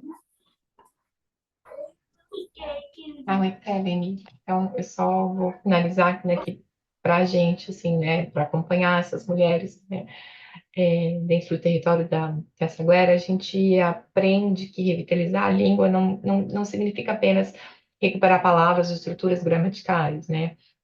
Que a gente percebe ali que não tem como você fazer uma oficina de revitalização linguística, você revitalizar a língua apenas pelas palavras, pelas estruturas, você revitaliza as práticas juntos, né? Então, e principalmente a gente percebe muito a presença feminina, né, nessas práticas, né, nas práticas de cuidado com o outro, né, no preparar um chá, no preparar uma roça, né, no cuidado com os filhos, nos cuidados com a comunidade, nas escolas, né? A Lenira, ela é diretora da escola ali na TI Pessaguera, a maior parte das educadoras que estão nas escolas são mulheres, né? Então, a gente percebe que revitalizar a língua ali com essas mulheres, né, significa reconstruir mundos, significa tecer um outro modo, né, reconhecer, né, esses fios que foram historicamente invisibilizados pelas hierarquias coloniais, né, e as práticas das mulheres ali nos ensinam que a revitalização é inseparável, né, não dá para a gente separar a revitalização da língua, né, da luta do território, pela memória, pela espiritualidade, pela autodeterminação, né? Então, com isso, a gente gostaria de reafirmar nosso compromisso, né, no compromisso da nossa pesquisa em ampliar e fortalecer, ampliar as vozes, né, e fortalecer práticas para desestabilizar narrativas hegemônicas, né, sobre os povos originários e pensar, né, no papel dessas mulheres, o papel crucial e fundamental dessas mulheres na vitalização, né, na manutenção da língua e da cultura ancestral ali dentro do seu próprio território, com o cuidado com os sinos, né. A Uetecatu, a Mari pode, acho que, passar para o... Aí nas nossas referências, né, que nós temos as nossas referências, nós usamos na fundamentação teórica, mas eu quero enfatizar que além dessas referências, né, a foto que vocês viram ali, as mulheres, elas compõem a maior parte das nossas referências para a produção desse trabalho, né. A Lenira, que está aqui presente com a gente, é uma das referências, e pode voltar ali na foto, Mari, que a Lenira colocou ali no finalzinho, que eu acho que está a Uetecatu. É mais uma foto mesmo, isso. Aqui, então, também são grande parte, né, as mulheres que vocês conseguem ver os rostos delas nessas fotos aqui, são as nossas referências, né? A Dona Antônia, a Catarina, Dora e todo mundo que aparece ali, que se eu começar a falar o nome de todo mundo capaz de eu esquecer de alguém. Então, graças, obrigada, Oitecatu. Bueno, agradezco muchísimo a Fabiana, a Lenira y a Mari por la ponencia. Bueno, siempre así como hablaba es tan importante cuando los hablantes se vuelven sujeto de ciencia para explicar su propia lengua y no solo objeto de ciencia. Entonces, como decía Miguel Ángel, hablando del dolor lingüístico, hablando de su historia como hablante paraguayo, en este caso Lenira en otra posición de parte de una comunidad indígena. Entonces no son solo sujetos de los cuales se habla en la ciencia, sino sujetos que producen ciencia. Ese efecto es muy fuerte. Perdón intervenir acá, estoy aprovechando que tengo el micrófono, pero realmente quiero enfatizar isso. Então, muito obrigada, Fabiana, Lenira, Fabiana e Mariana e Audete, Lenira. Rodrigo, ¿tenemos a los otros ponentes online, en línea? No hubo respuesta, Carolina. Nos quedamos con lo último que dijo el doctor Miguel Ángel Lebrón, que estaban sin conexión porque escribía el compañero Mario y no me respondió, así que evidentemente están sin conexión. Ah, qué pena, Así, qué pena. así Ujú. que quizá podemos proceder a la ronda de preguntas. Y Perfecto. si alguien tiene alguna pregunta, puede activar, pedir, digamos, la palabra. Y si no, escribieron en el chat, no hay problema.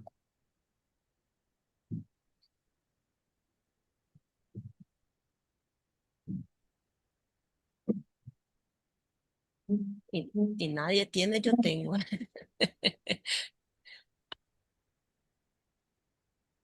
Dale, no sé, podemos comenzar con tus comentarios, Carolina. Yo también tengo algunos comentarios que hacer. Así que, Perfecto. Bueno, querría con esta cuestión de las políticas, de la política lingüística del guaraní, de cuál es la efectividad, si son efectivas, no son efectivas, que es lo que planteó Miguel Ángel, ¿verdad? Y realmente una cuestión de esos mitos que él mencionó, de que el Paraguay es un país bilingüe, eh, eso realmente es muy relativo, ¿verdad? De los números, incluso Miguel Ángel, del censo yo hice algún trabajo hace años, en el censo de 1992, el monolingüismo paraguayo era de 37%, monolingüismo guaraní, pero regional, ese promedio regionalmente era muy diferente.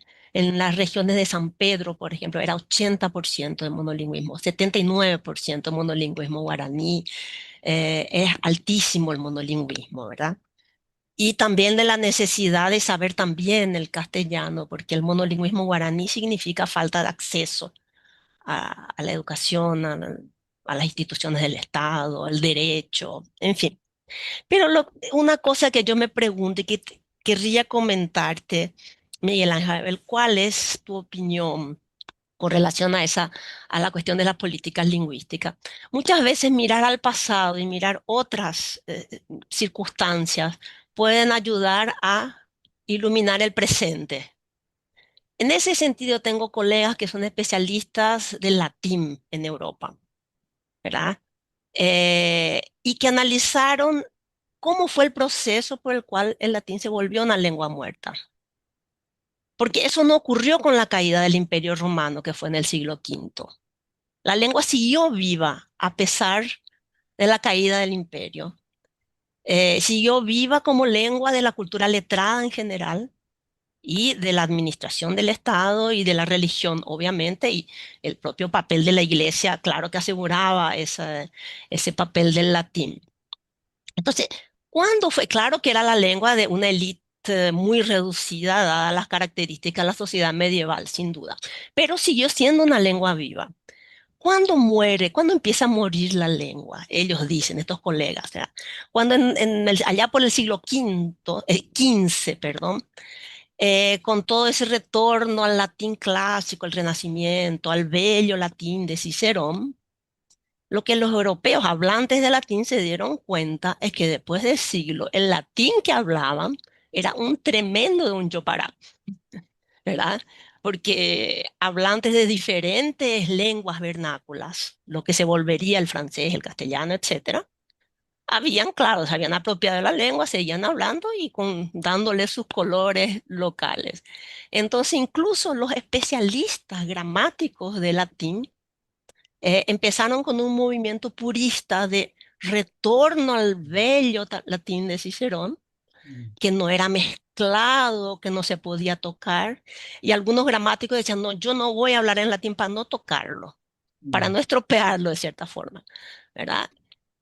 Entonces fue esa actitud purista la que, según estos colegas, hizo del latín una lengua muerta. Porque mientras que los hablantes se apropiaban y mezclaban, etcétera, siguió vivo. ¿Por qué estoy diciendo esto? Porque en qué medida yo analicé hace años algunos documentos de la Comisión Nacional de Bilingüismo en 1992, cuando la oficialización del guaraní, había un discurso en los documentos oficiales de un gran desprecio por el Yopara.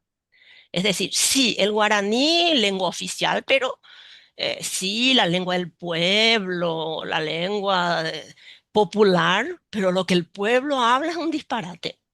Disparate es el término usado incluso en esos documentos. Lo que se habla es un disparate. Los paraguayos son incompetentes y son alingües. Eso, el propio gran Meliá pisó un poco esa cáscara de banana, vamos a decir. Nadie es diciendo que es alingüe porque no hablaba ni guaraní ni español. Entonces, la pregunta sería, más allá de cuál tenga que ser la lengua escolar, porque no solo el guaraní, nosotros sabemos que el castellano, lo que se habla en la calle, en casa uno habla de cierta forma. La lengua escolar, bueno, si la norma, uno aprende la norma común y bueno, con el francés lo mismo. Entonces, más allá de cuál lengua se tenga que enseñar en la escuela, sino es esa actitud purista de que esa lengua tenga que excluir totalmente eso que se habla. Si eso podría o no tener un efecto en esa disminución del uso del guaraní. Y si entonces contradictoriamente, así como los especialistas en latín querían defender el latín y lo acabaron matando, la pregunta es si una política muy purista podrá acabar matando en vez de defender. Pido permiso un año para responderle en un libro, doctora. Bueno, A la pucha. felicitaciones, parabéns a las compañeras de Brasil. Admiro mucho ese trabajo de la agencia, o sea, los trabajos de las mujeres para revitalizar ñambos de Covenant y Hawaiian y en Paraguay el guaraní sobrevivió en gran medida también gracias a las mujeres. Pero, ¿por qué? Porque las mujeres no llegaban a la escuela antes. Y el principal agente del debilitamiento del guaraní es la escuela. O sea, es contradictorio. Por una parte ayuda mucho, pero por otra parte también, a mayor estudio, a mayor formación académica, menos guaraní y a menor, más guaraní. Yo tengo mi oficina, o sea, está en San Lorenzo a 10 kilómetros de Asunción y uno va a la municipalidad, habla guaraní, ningún funcionario te habla guaraní. Pero las personas, los trabajadores y las trabajadoras de la municipalidad que limpian la calle conversan en guaraní entre sí. Entonces son personas que han accedido a menos formación académica. Entonces valoro mucho ese trabajo. ¿Por dónde empiezo? Hay tantas experiencias exitosas de política lingüística. Finlandia, por ejemplo, cuando se independizó de Suecia, miraron, bueno, qué es lo que nos identifica y tuvieron grandes estadistas que nos faltan en Paraguay, grandes estadistas y por otra parte personas visionarias que dijeron, bueno, nuestra identidad está en nuestra lengua, vamos a rescatar nuestra lengua. Y en este momento el finés o finlandés es hablado por casi 100% de la población de Finlandia. Y es el caso que más le parece al Paraguay, pero el finés solamente se habla en Finlandia. Y después se aprende el sueco, otras lenguas. Nos visitaron el año pasado dos académicas en el Uruguay, de Finlandia, y perfecto, castellano perfecto hablan. Bueno, y hace poco también, o sea, unos años atrás, el doctor Yuka Hau, y son personas que hablan varias lenguas. Entonces hay experiencias. Caso de Israel, por ejemplo, caso del hebreo, mismo de Cataluña, cómo tan fuerte el empoderamiento. Yo terminé un doctorado ahí en Barcelona, debo presentar mi tesis y voy ahí, entro a una iglesia católica y todo está en catalán. Llego al aeropuerto, bueno, te saludan en catalán y después las otras lenguas. Eh, en la universidad nos envían informaciones de la universidad, y ahí nos envían catalán, después inglés y castellano. O sea, el empoderamiento, esa conciencia, no solamente del Estado, sino también de la sociedad civil. Y hay experiencias y experiencias que tenemos, sería interesante conocer y rescatar. Mismo México, estaba escuchando, estuve en el 14º Congreso de Lingüística Aplicada de Brasil, escuchando a compañeras de México, compartiendo con ellas cómo ellos en México, en lenguas indígenas, están enseñando en las universidades tesis que presentan en México en las universidades, tesis de grado y posgrado.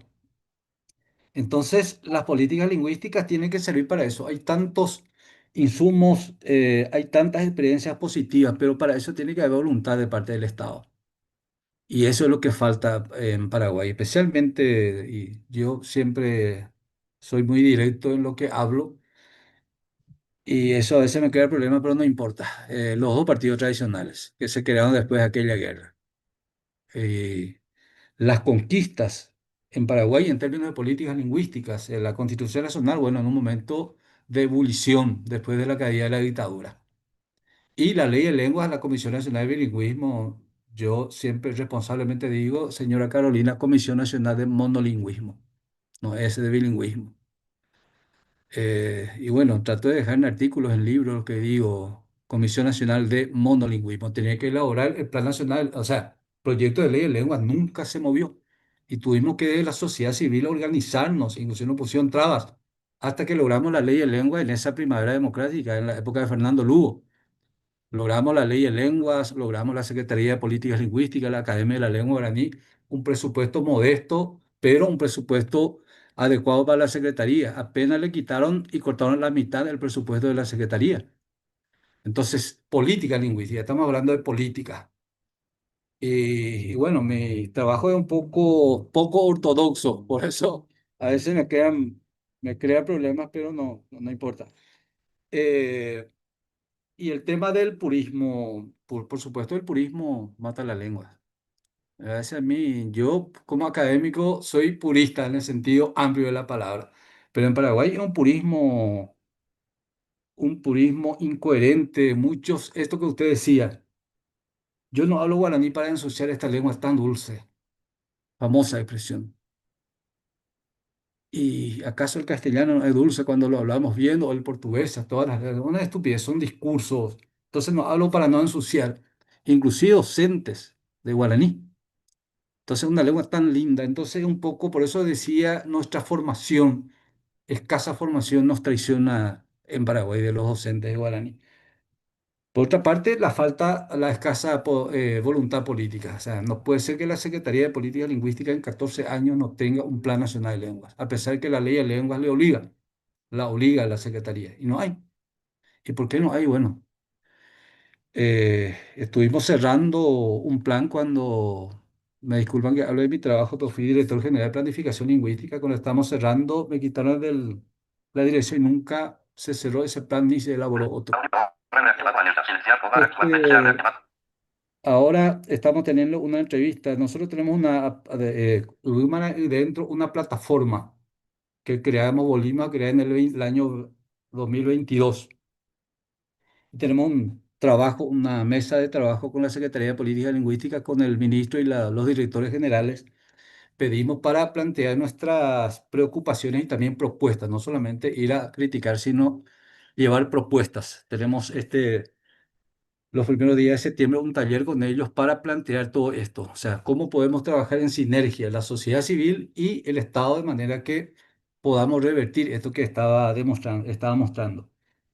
Y decía también que el activismo lingüístico para mí es un poco ingenuo, o sea, los activistas,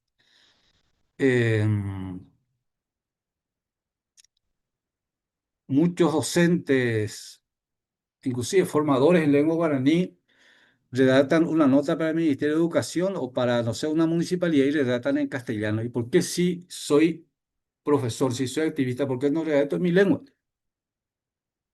O voy a un Ministerio de Educación y por qué no hago, o sea, un ministerio, una secretaría, y por qué no utilizo mi lengua en ese sentido.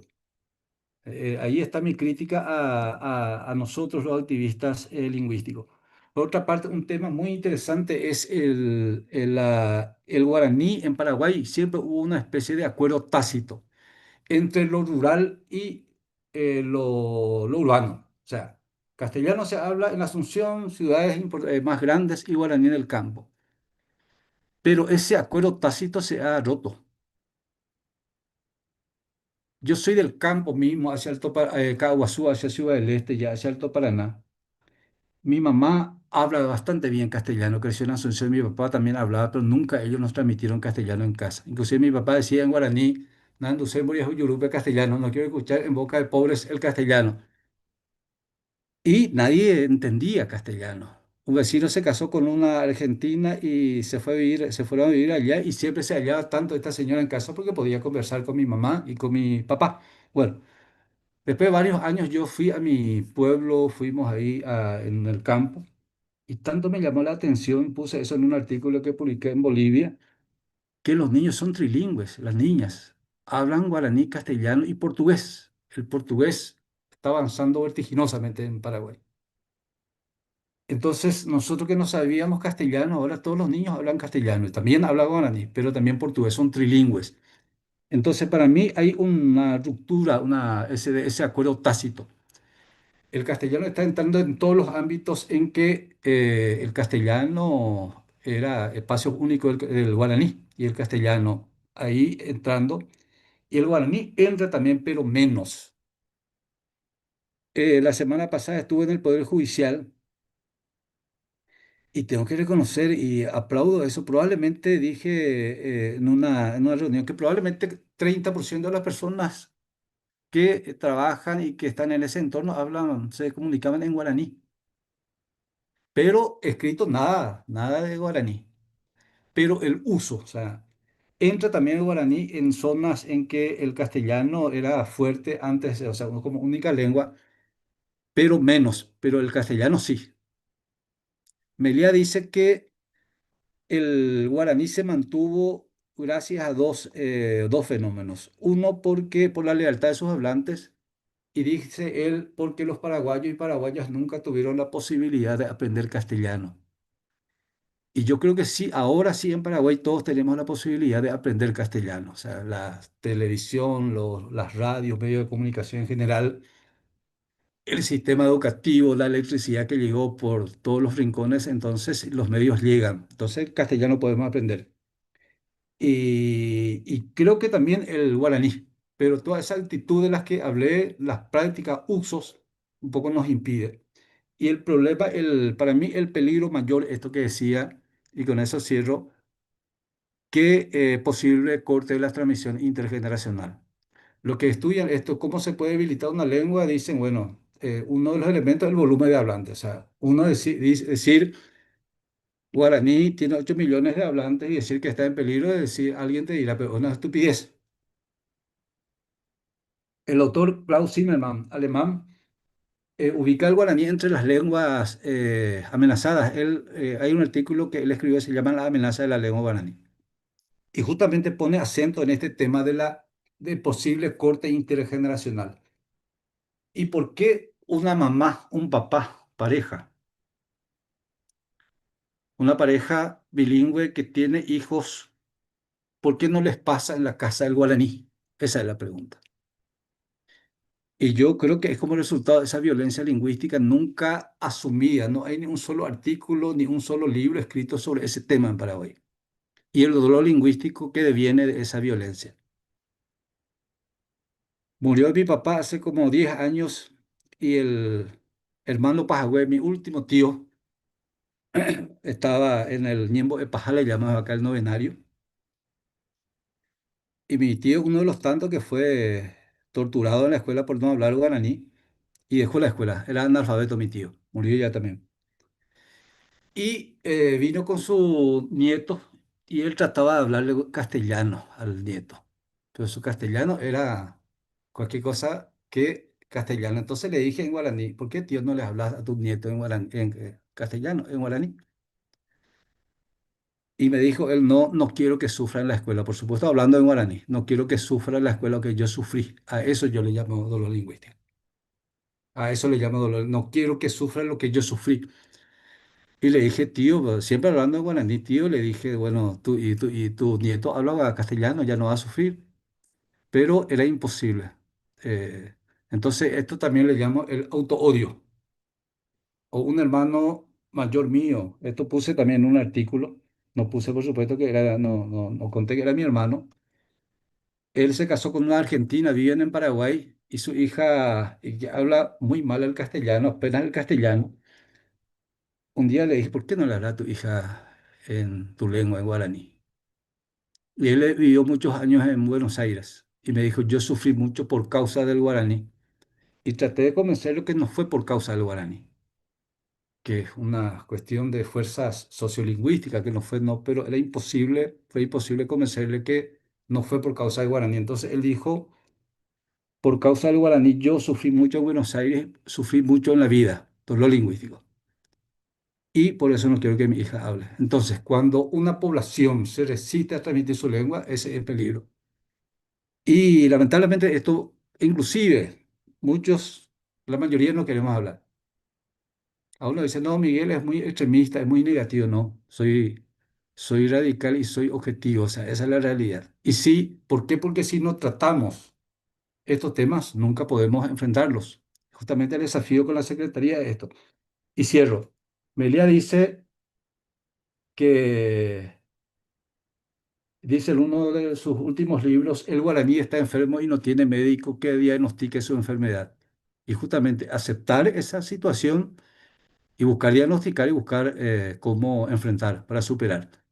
Y abrió mucha esperanza como activista de que esto vamos a superar. Y es por eso que desde Humana tratamos de impulsar el uso del guaraní. Tenemos revistas que enteramente publicamos también en guaraní, de manera que esté presente en nuestra lengua. Agüeyebete, y necesito más tiempo para seguir respondiendo, doctora. Muchas gracias, Miguel Ángel. Voy a esperar el libro que mencionaste. Bueno, aquí Mario Castel, colega, pidió la palabra. Le invito a hacer su pregunta, comentario. Hola, buen día, Chapá. Obvio. Está cortado, Hola, Mario. ¿me escuchan? ¿Me Cortado, escuchan? más o Ay, menos. qué pena. Se corta, pero dale. Voy a tratar de hablar y, bueno, plantear algunas cuestiones que me parecieron sumamente importantes bueno, de la charla, fundamentalmente de Miguel Ángel, eh, porque me parece que justamente la cuestión pasa por eh, afinar la caracterización de los problemas del guaraní, ¿no? Eh, Creo que la situación del guaraní no es una situación tan grave como otras lenguas, pero atiendo justamente a los problemas que señaló Miguel Ángel, me parecieron muy interesantes. Y yo he venido teniendo alguna serie de interpretaciones que van más con la crítica a la cultura, ¿no? Con la crítica política a la cultura y cómo el Estado paraguayo está venido desde el tiempo de la oficialización en adelante generando más problemas que soluciones a la cuestión del... Digo, esto tampoco es tajante, ¿no? Hubo leyes, hubo un montón de cuestiones que favorecieron eh, la, la- la proliferación de los hablantes, porque sin lugar a duda el proceso de escolarización general también ha generado nuevos hablantes entre personas que no tienen al guaraní como lengua materna. Pero también me parece que esta lengua neológica que se creó prácticamente ha sido de alguna manera uno de los principales problemas para la difusión del guaraní, inclusive con la barbaridad de que muchas veces mis primos que son monolingües guaraní aplazaran la materia, ¿no? En el secundario, etcétera, etcétera, por justamente las pautas del guaraní normalizado, normativizado que se viene llevando adelante. Entonces me parece que la cuestión sería justamente eso, ¿no? Ver la riqueza que hay en el guaraní con sus distintos niveles, con sus distintos niveles inclusive dentro del guaraní paraguayo, porque yo que muchas veces he trabajado con traducciones de literatura y de literatura en el sentido amplio, ¿no? Literatura que proviene tanto de la música popular como de la literatura culta, vamos a decirlo de ese modo, veo que la riqueza también del guaraní está en esa eh, gran cantidad de niveles de guaraní, ¿no? Leyendo a escritores así sumamente interesantes, sumamente distinguidos, pocos difundidos, como Carlos Martínez Gamba, como Tadeo Zarratea, que es un poco más difundido, por supuesto, como los poetas que reconocieron después por la crítica, como la poesía tangarano, la surgida del taller Manuel Ortiz Guerrero, como así de la poesía de Flaminio Arzamendia o de los poetas populares que proliferan en la música popular folclórica de Paraguay, vemos que hay distintos niveles de guaraní, que hay una gran cantidad, digamos, de formas de hablarlo guaraní y que inclusive en la literatura se puede aprovechar esos niveles, digamos, del habla para ver que hay una gran posibilidad de la lengua, que una lengua no es solamente el aprendizaje de una lengua estándar, de una lengua purista, de una lengua, en el caso del guaraní de Paraguay, que se enseña neológica prácticamente. Entonces, me parece que es sumamente importante ver ese problema y eso quería ver qué opinaba Miguel Ángel. Y por otro lado, también la cuestión de esa dicotomía que se forjó entre el guaraní como valor digamos, del espacio primigenio, ¿no? De la institución de la identidad paraguaya. Yo siempre me acuerdo del texto de Oscar Cray que decía, bueno, la identidad paraguaya surge de su formación cultural primigenia, que es la chacra guaraní hispanizada, ¿no? Y entonces la constitución de ese espacio en el cual el guaraní eh, es primordial, que es el espacio de la chacra, el espacio de la comunidad, el espacio familiar, etcétera, etcétera, y la cuestión, digamos, de la urbanización del Paraguay como un fenómeno que atenta contra el guaraní. Eh,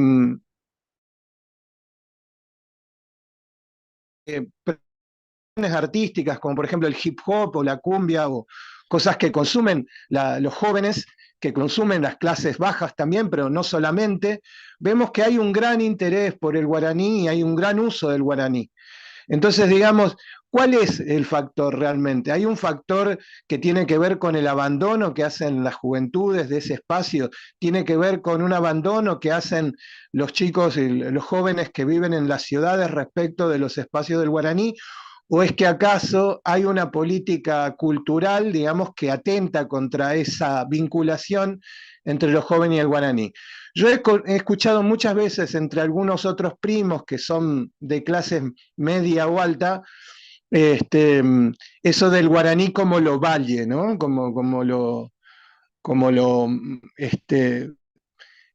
De alguna manera como la rémora. Y me parece realmente nocivo y mucho más su vulgata, ¿no? La vulgarización del gesto del guaraní como lo valle. Yo soy argentino, soy hijo de padres exiliados, y la mayoría de la generación que vino del exilio a la Argentina eran bilingües y manejaban un guaraní que, con ser culto y con ser orgulloso, su modo de hablar el guaraní, mi papá es pilarense, este, había un uso, sumamente rico del guaraní, pero no era neológico. Y a su vez tenían un uso muy, muy fluido del español, y creo que en Argentina no sufrió jamás de la condición esa de ser paraguayo, de hablar en guaraní. Al contrario, generó como un orgullo que se trasladó. Entonces digo, muchas veces tiene que ver con las instancias, con ciertas cuestiones que tienen que ver con la formación de de cierto orgullo por parte de la comunidad del Estado, ¿no? A la hora de favorecer el uso de una lengua. Yo creo que hablar una lengua, como dijo Barrett, siempre hablar más de una lengua es un tesoro, ¿no?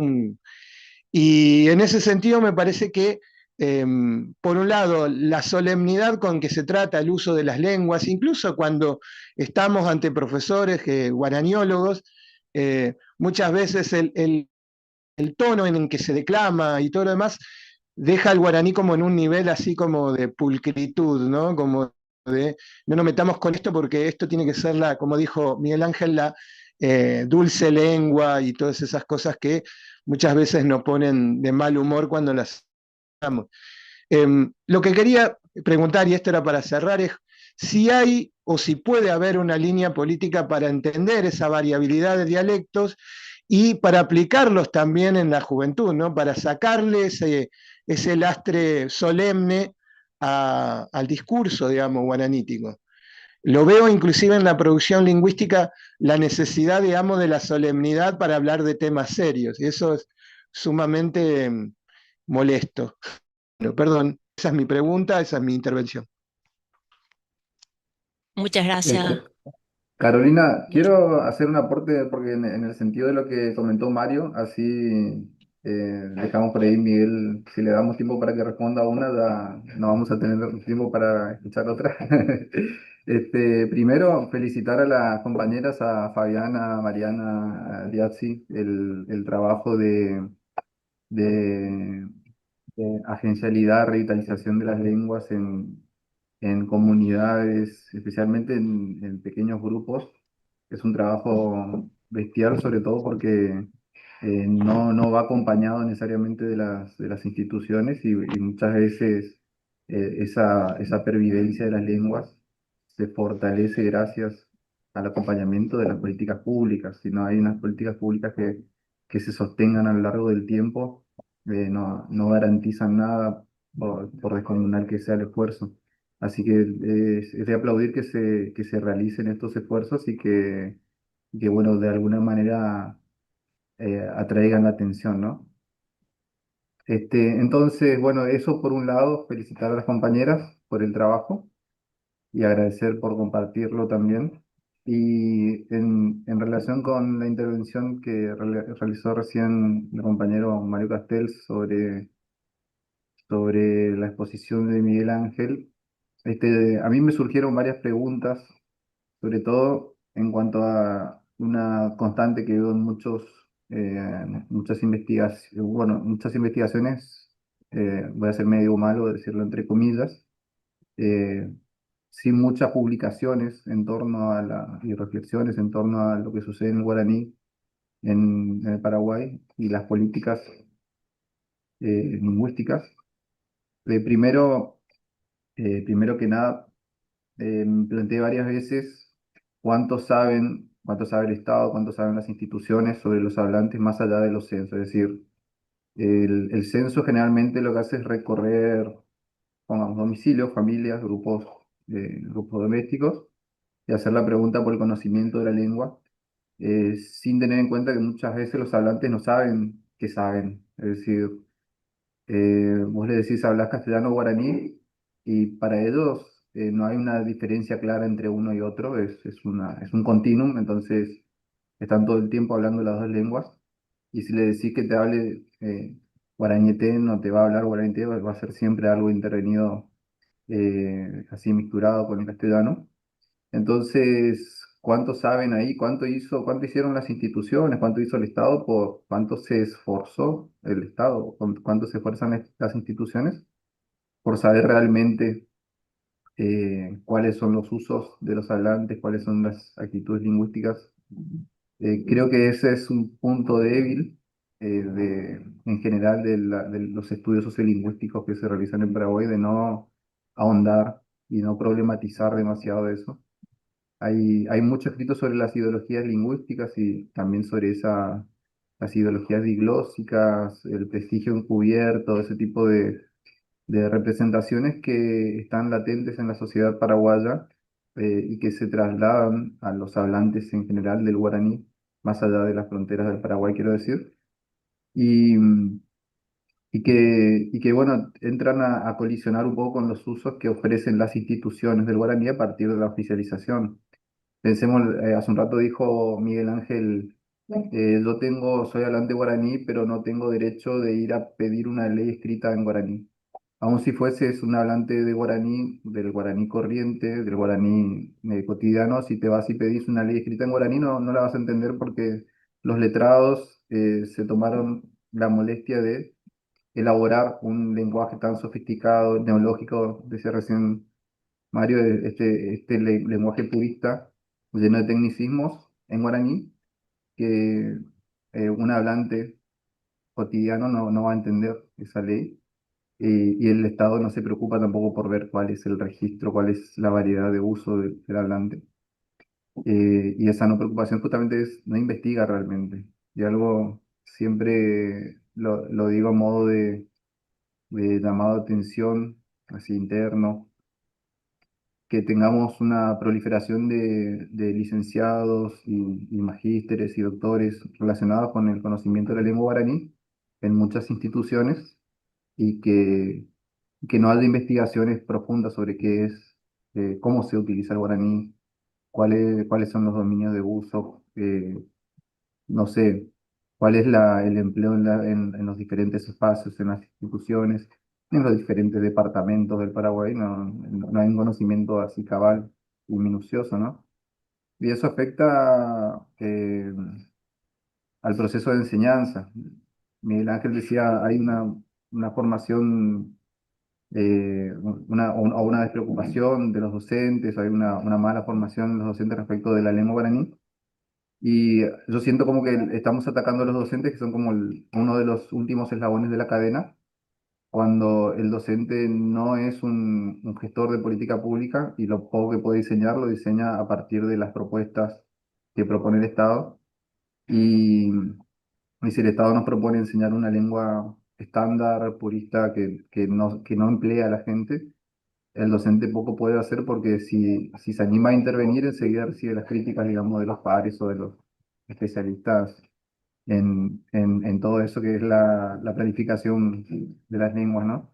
Entonces, no sé si vale la pena y si merecen los docentes ser desacreditados y cuánto se puede decir acerca del esfuerzo que ponen ellos para enseñar las lenguas o para enseñar en la lengua, para enseñar en guaraní, por ejemplo, en las escuelas. Eh, no hay libros escritos, por ejemplo, sobre eso, y claro, no hay libros escritos porque nadie investiga. Es decir, si el Estado se pone, digamos, en agenda realizar investigaciones sociolingüísticas serias, ¿no? No censos, el censo no es suficiente. Y a partir de esas investigaciones sociolingüísticas, conocer cuál es la lengua, cuáles son las variedades, cuáles son las necesidades y preocupaciones de los hablantes, a partir de ahí se pueden generar estos libros y que sean libros con conocimiento real sobre lo que sucede en el día a día, en el mapa, en la cartografía del Paraguay, en la cartografía regional, si se quiere, porque esto es algo en lo que insistimos siempre, la elaboración de conocimiento de un grupo sociolingüístico le sirve para todos los otros, por eso hacemos, Miguel Ángel hace comparaciones con Finlandia, con Cataluña, y podemos hacer un análisis también comparativo acá, que sucede con el portugués en la triple frontera, el portuñol, la presencia del guaraní, qué sucede en la frontera Uruguay-Brasil, por ejemplo. Ese tipo de cosas nos sirven como referencia para entender, porque además son representaciones, son actitudes, son idiosincrasias que son regionales, no, poco podemos decir de cómo se comportan los finlandeses o mismo los antiguos hablantes de latín si no conocemos qué sucede con nuestra geografía, ¿no? Y por último, es decir, todo lo que estoy tirando son percepciones, no voy a hacer ninguna pregunta en concreto. Y esta última percepción que quiero mencionar es sobre el empleo actual de las redes sociales y el guaraní. Mario mencionaba recién la potencia que tienen estos espacios nuevos. Y es cierto, Miguel Ángel también mencionó algo, lo que no estamos comprendiendo es cómo, y no lo vamos a comprender hasta que nos pongamos a estudiar e investigarlo realmente, cómo están apropiándose y agencializando las nuevas generaciones la lengua guaraní a través de las redes sociales. Estas nuevas generaciones muchas veces incorporan el guaraní, lo que dijo Mario, a través de la educación escolar. No es el guaraní que se hablaba hace 100 años, es un guaraní más cercano a un estándar, pero van incorporando y lo empiezan a emplear y las redes sociales, una mesa que nos debemos porque proyectamos hacerlo y nos quedó chico el workshop, es una mesa sobre las redes sociales y la lengua guaraní. Es decir, quiénes divulgan, cómo divulgan, por qué lo hacen. Y vamos a encontrar que hay algunos que son artistas, algunos que son hacedores culturales y algunos que son muejara. Y bueno, y les interesa hacer esta divulgación y lo hacen con una sinergia de diseño gráfico, sonido. Es decir, hay todo un proceso de composición muy rico y una comprensión de la necesidad de divulgar la lengua que todavía no estamos entendiendo del todo y que nos merecemos hacerlo, ¿no? Entonces, bueno, eso es todo lo que quería decir. Creo que hay una pregunta de Lila Spotti por ahí en la... Gracias. Sí, hola, buen día, Maite. Es para, bueno, para Miguel, Miguel Ángel o a quien considere que desee responder a la pregunta. Tiene que ver con las interacciones de la vida social cotidiana en las escuelas. Yo he estado reiteradas veces en Paraguay y la última vez que estuve en una escuela fue en Asunción, hace 6 años. Luego ya no tuve esa oportunidad y lo que vi es que de haber estado varios días en una escuela del barrio Lambaré, es que los niños, realmente los niños y niñas, no se sienten inmersos, no hay una inmersión lingüística, porque su interacción con los docentes es en español, en castellano. E incluso los mismos docentes no interactúan con la comunidad escolar, con los padres al ingreso, en los momentos de intercambio, fuera de la enseñanza de la materia, de la lengua enseñada, como es la enseñanza del guaraní. En las interacciones cotidianas hablan en español. Y bueno, en la convivencia. Pero no sé si es la misma realidad en escuelas del interior, de Concepción, alejados de la capital, si la situación es la misma. Lo que encontré es que los docentes necesariamente, obligadamente, deben cursar en el Instituto de Lingüística para poder acreditar y enseñar el guaraní estándar. Pero ¿qué pasa? Y que muchos de ellos son monolingües castellanos. Pero ¿qué pasa en aquellas comunidades donde el docente habla su lengua materna es el guaraní? ¿Qué pasa si han tenido experiencias de dar cuenta, de registrar qué pasa en las comunidades en el interior del país? Eso es. Porque si no estamos, para no caer en una generalización, ¿no? La problemática en la educación escolar y comunitaria no creo que sea la misma en todo el país, esa es la pregunta. Gracias. Avíllate. Miguel Ángel, ¿alguna Sí, muchas respuesta? gracias. Opamalayan de tiempo, misimi. Eh, Mario, amigo Mario, me gustaría, ahí puse mi número de teléfono, me gustaría contactar contigo. Leo tus trabajos, así como leo también los trabajos del amigo Rodrigo. Entonces, me gustaría contactar contigo si se puede. Y creo que, profesor Rodrigo, pusiste el, el dedo ahí en cómo se ven los puntos sobre las IES. Este tema de la falta de investigación es una preocupación nuestra, o mía en particular, nuestra. Anteayer me encontré con la doctora Canese, eh, que está organizando el cuarto o quinto ya Congreso de Lingüística Aplicada, y es nuestra preocupación. O sea, tenemos tantos doctores, magísteres, pero no escribimos. Y, y esto un poco con lo que decía Melía, o sea, cómo detectar esas enfermedades si es que no hay investigación, cómo detectar y cómo tratarlas también, tratar esos dolores si no hay investigaciones, si no podemos descubrir. Entonces, es totalmente comparto. Y esto que decía los docentes, decía más bien me refería a los activistas, cuando hablaba de los docentes, por supuesto, están en el último eslabón. Y el problema está en el Estado, en el MEC. Yo fui técnico del Ministerio de Educación y Ciencia, entonces sé bien, pasé por esa experiencia. Y solamente para graficar, en una de las reuniones con el ministro, con uno de los tantos ministros de Educación, le planteé, le dije, cuando eso todavía no estaba en el ministerio, ahora tampoco estoy, ministro, eso es guaraní, ministro, le dije, eh, ustedes tienen que hacer algo.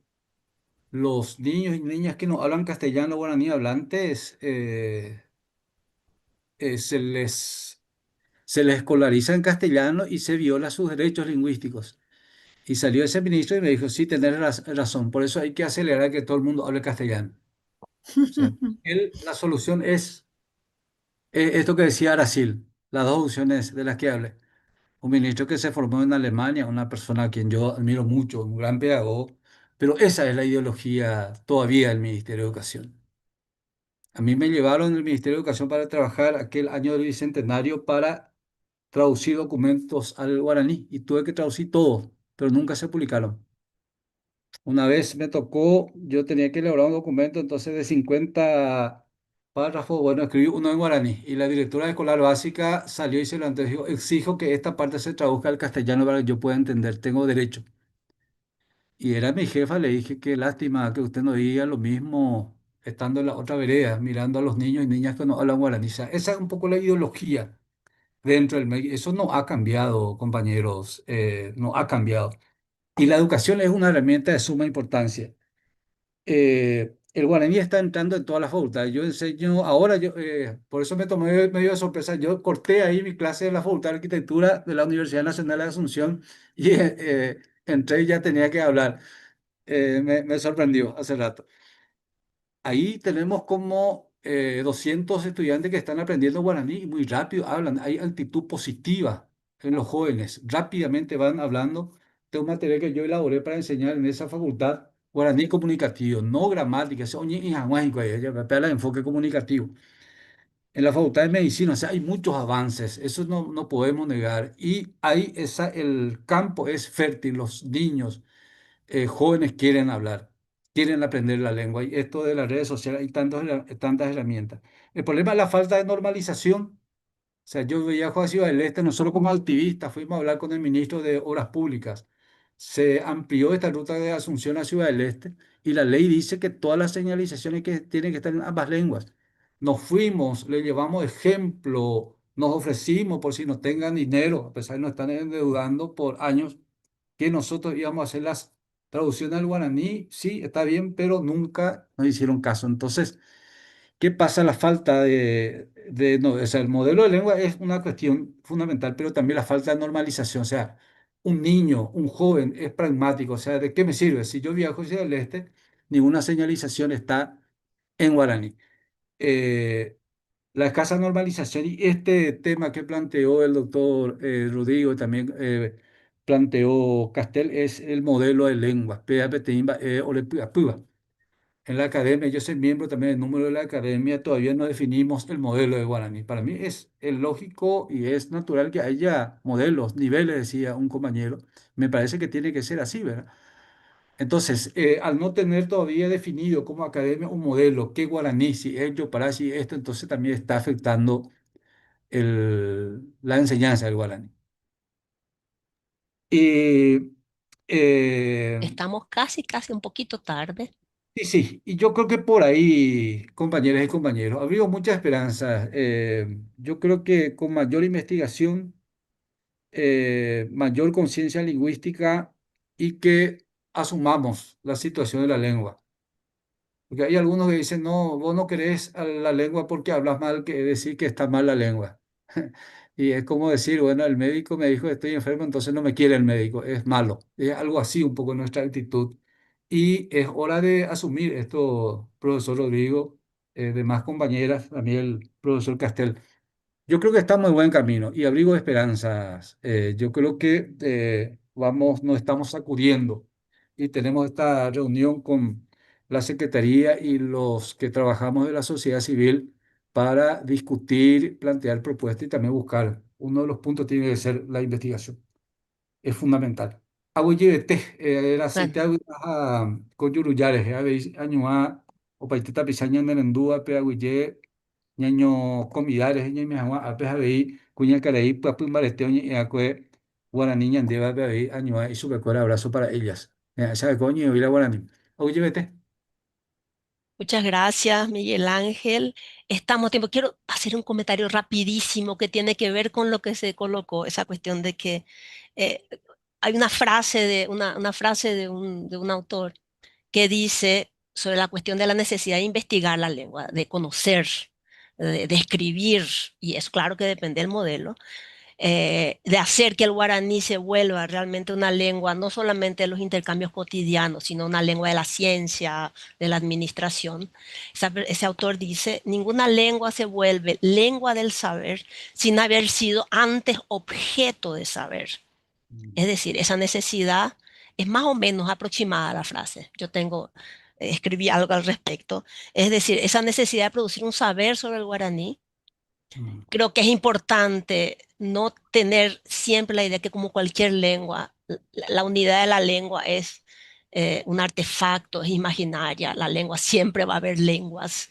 Eso es importante. Y lo otro que también resume lo que es parte de la enfermedad del guaraní, como dice Miguel Ángel, es la cuestión de las instituciones. O sea, la lengua no está desvinculada de las instituciones.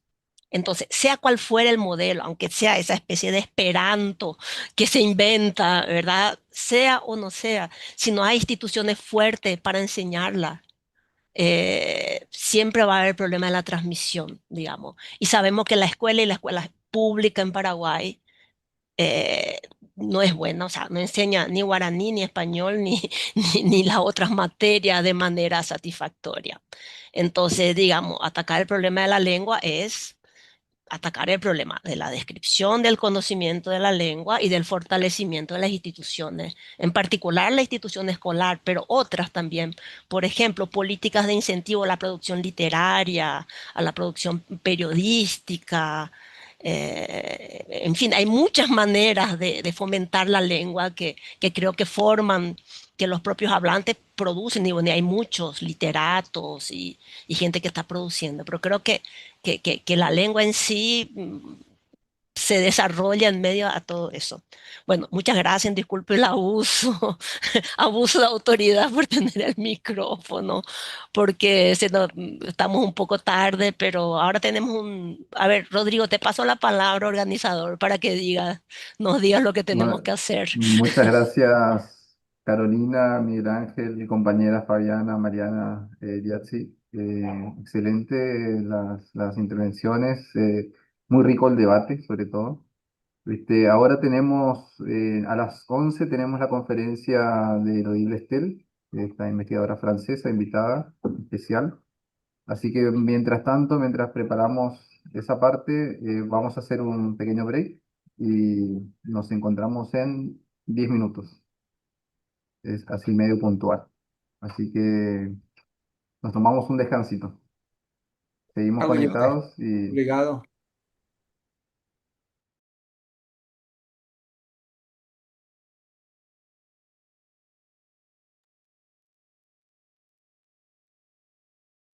Hola, buenos días. ¿Me escuchan bien? Bueno, buenos ahora te días. escuchamos bien, Florencia. ¿Cómo estás? Hola, Rodrigo, ¿cómo estás?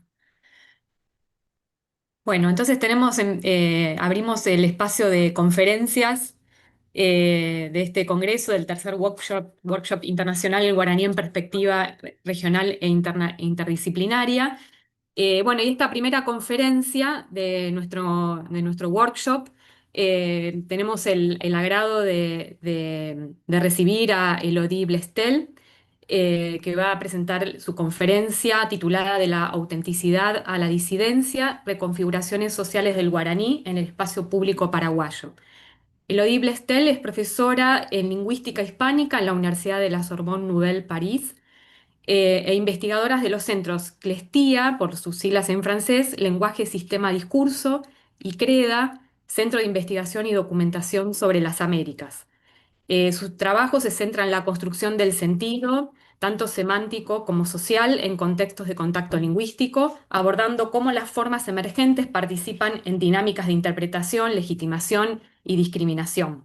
Ha investigado particularmente las configuraciones del contacto entre el español y guaraní en Paraguay, poniendo el foco en el chopará, en los procesos de construcción de sentido e interpretación que este repertorio lingüístico moviliza.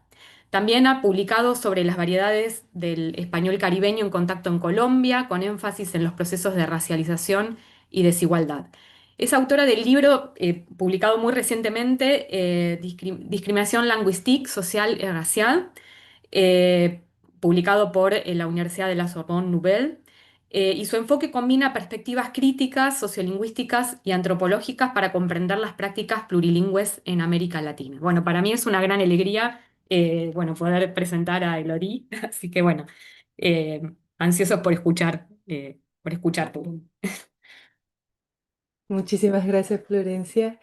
Y muchísimas gracias a Rodrigo y Silvina por la organización y por la invitación que me honra mucho dar esta conferencia a pesar de la distancia bueno, y de la diferencia horaria también, ¿no? Porque es mañana para la mayoría de ustedes. Entonces, quisiera empezar por compartir, espero que funcione.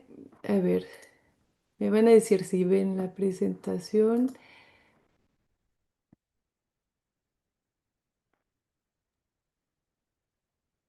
A ver.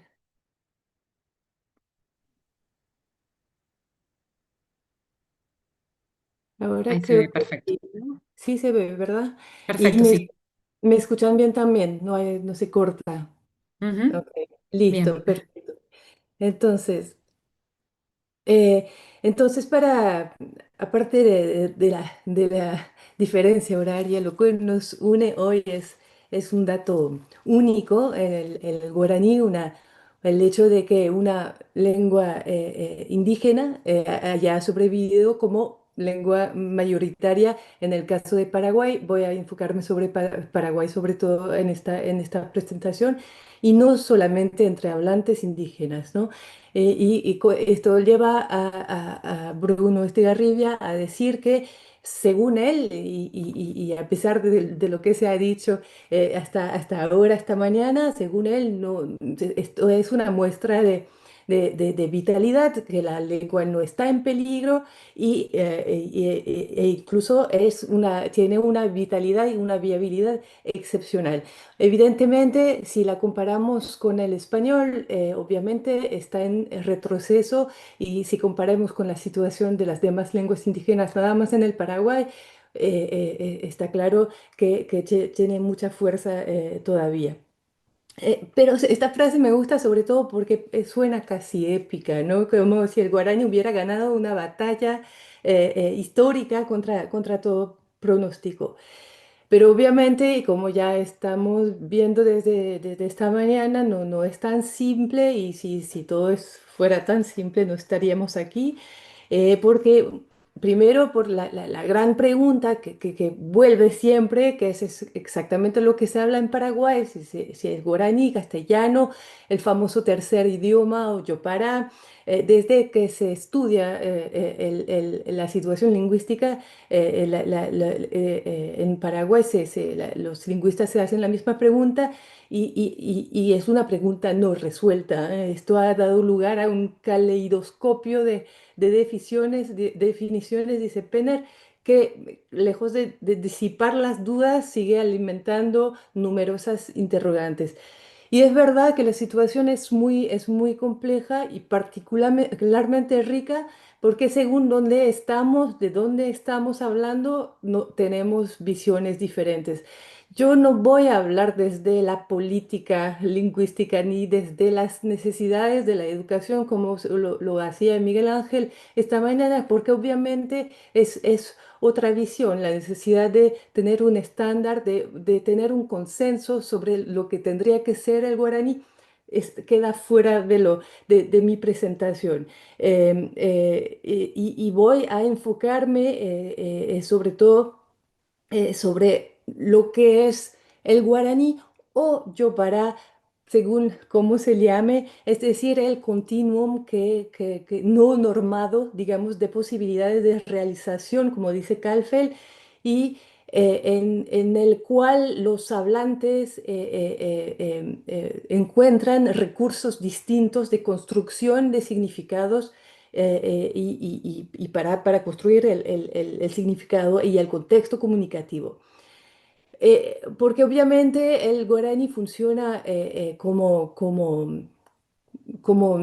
desde un punto de vista diafásico, como código habitual en situaciones informales y expresivas. También se habló de esto esta mañana, mientras que el castellano se reserva para contextos formales, lo que da lugar a una situación diglósica bien conocida, y a pesar del prestigio histórico del guaraní como lengua oficial y símbolo de identidad nacional, persisten inseguridades sobre su uso en ámbitos normativos, y, dicho de otra manera, no se habla igual en una novela, en un diario popular, en el Congreso o en la sobremesa, ¿no? Entonces, está claro que el guaraní hoy en día en Paraguay, y hace mucho, ocupa un lugar ambivalente, porque a la vez es símbolo nacional y signo de marginalización.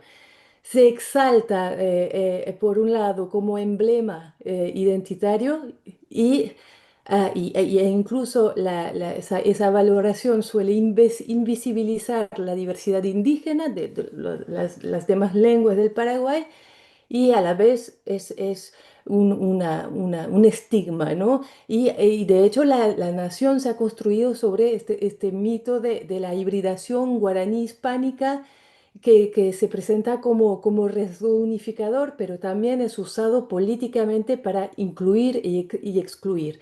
Y el estatus del guaraní ha variado según también los regímenes, oscilando entre marginación y promoción y siempre subordinado a narrativas estatales, como lo ha mostrado Carolina Rodríguez Alcalá, aquí presente. Entonces, a eso no vuelvo, yo creo que ya saben, pero lo que quiero enfocar es que obviamente el guaraní no es un instrumento de comunicación, también es un recurso social y político cargado de efectos simbólicos e incluso si lo podemos enfocar el guaraní o el yopara desde un punto de vista un poco estructural, es decir, viendo cómo funcionan los morfemas guaraníes y españoles juntos, también se puede enfocar sobre la función social justamente del acudir al guaraní, al yopara o como se llame, ¿no?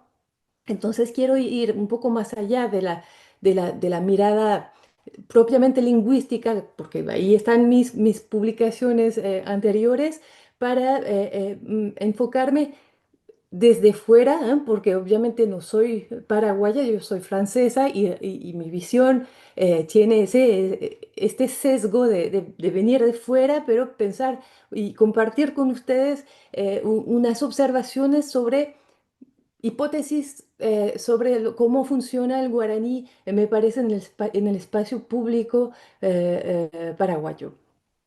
Entonces, al final, lo que me interesa ahora no es tanto la mecánica de la hibridez a nivel estructural, semántico o cognitivo, sino sus efectos sociales, porque guaraní, castellano, yopara son recursos, estrategias, modos de situarse, ¿no? Cada mezcla, cada palabra en guaraní en un discurso, cada hashtag bilingüe en redes produce efectos, construye identidades, marca alineamientos y me parece establece distancias y proximidades. Entonces, eh, lo que voy a preguntar no es qué es el Yopara guaraní o como se llame, sino qué hacemos con el Yopara, ¿no? Con el guaraní.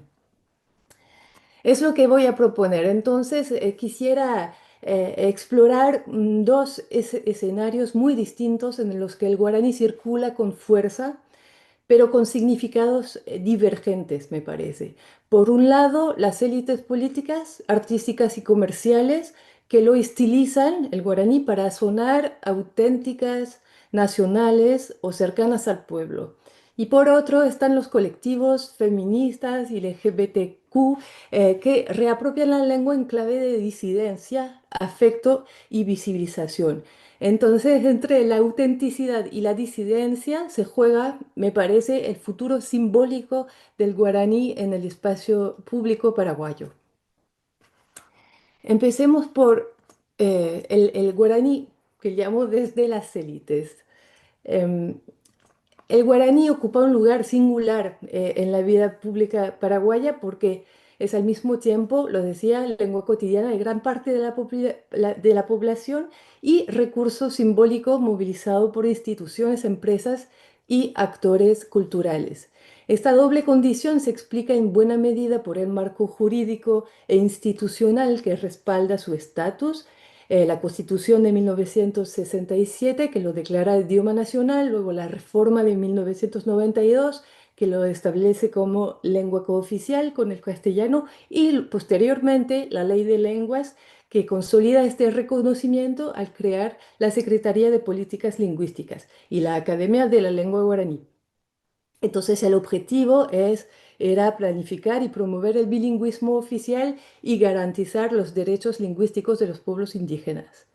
En el plano simbólico, estas disposiciones han situado el guaraní en el centro de la identidad nacional y de hecho cada 25 de agosto se celebra el Día Nacional del Idioma Guaraní y múltiples discursos institucionales lo presentan como emblema de la nación paraguaya.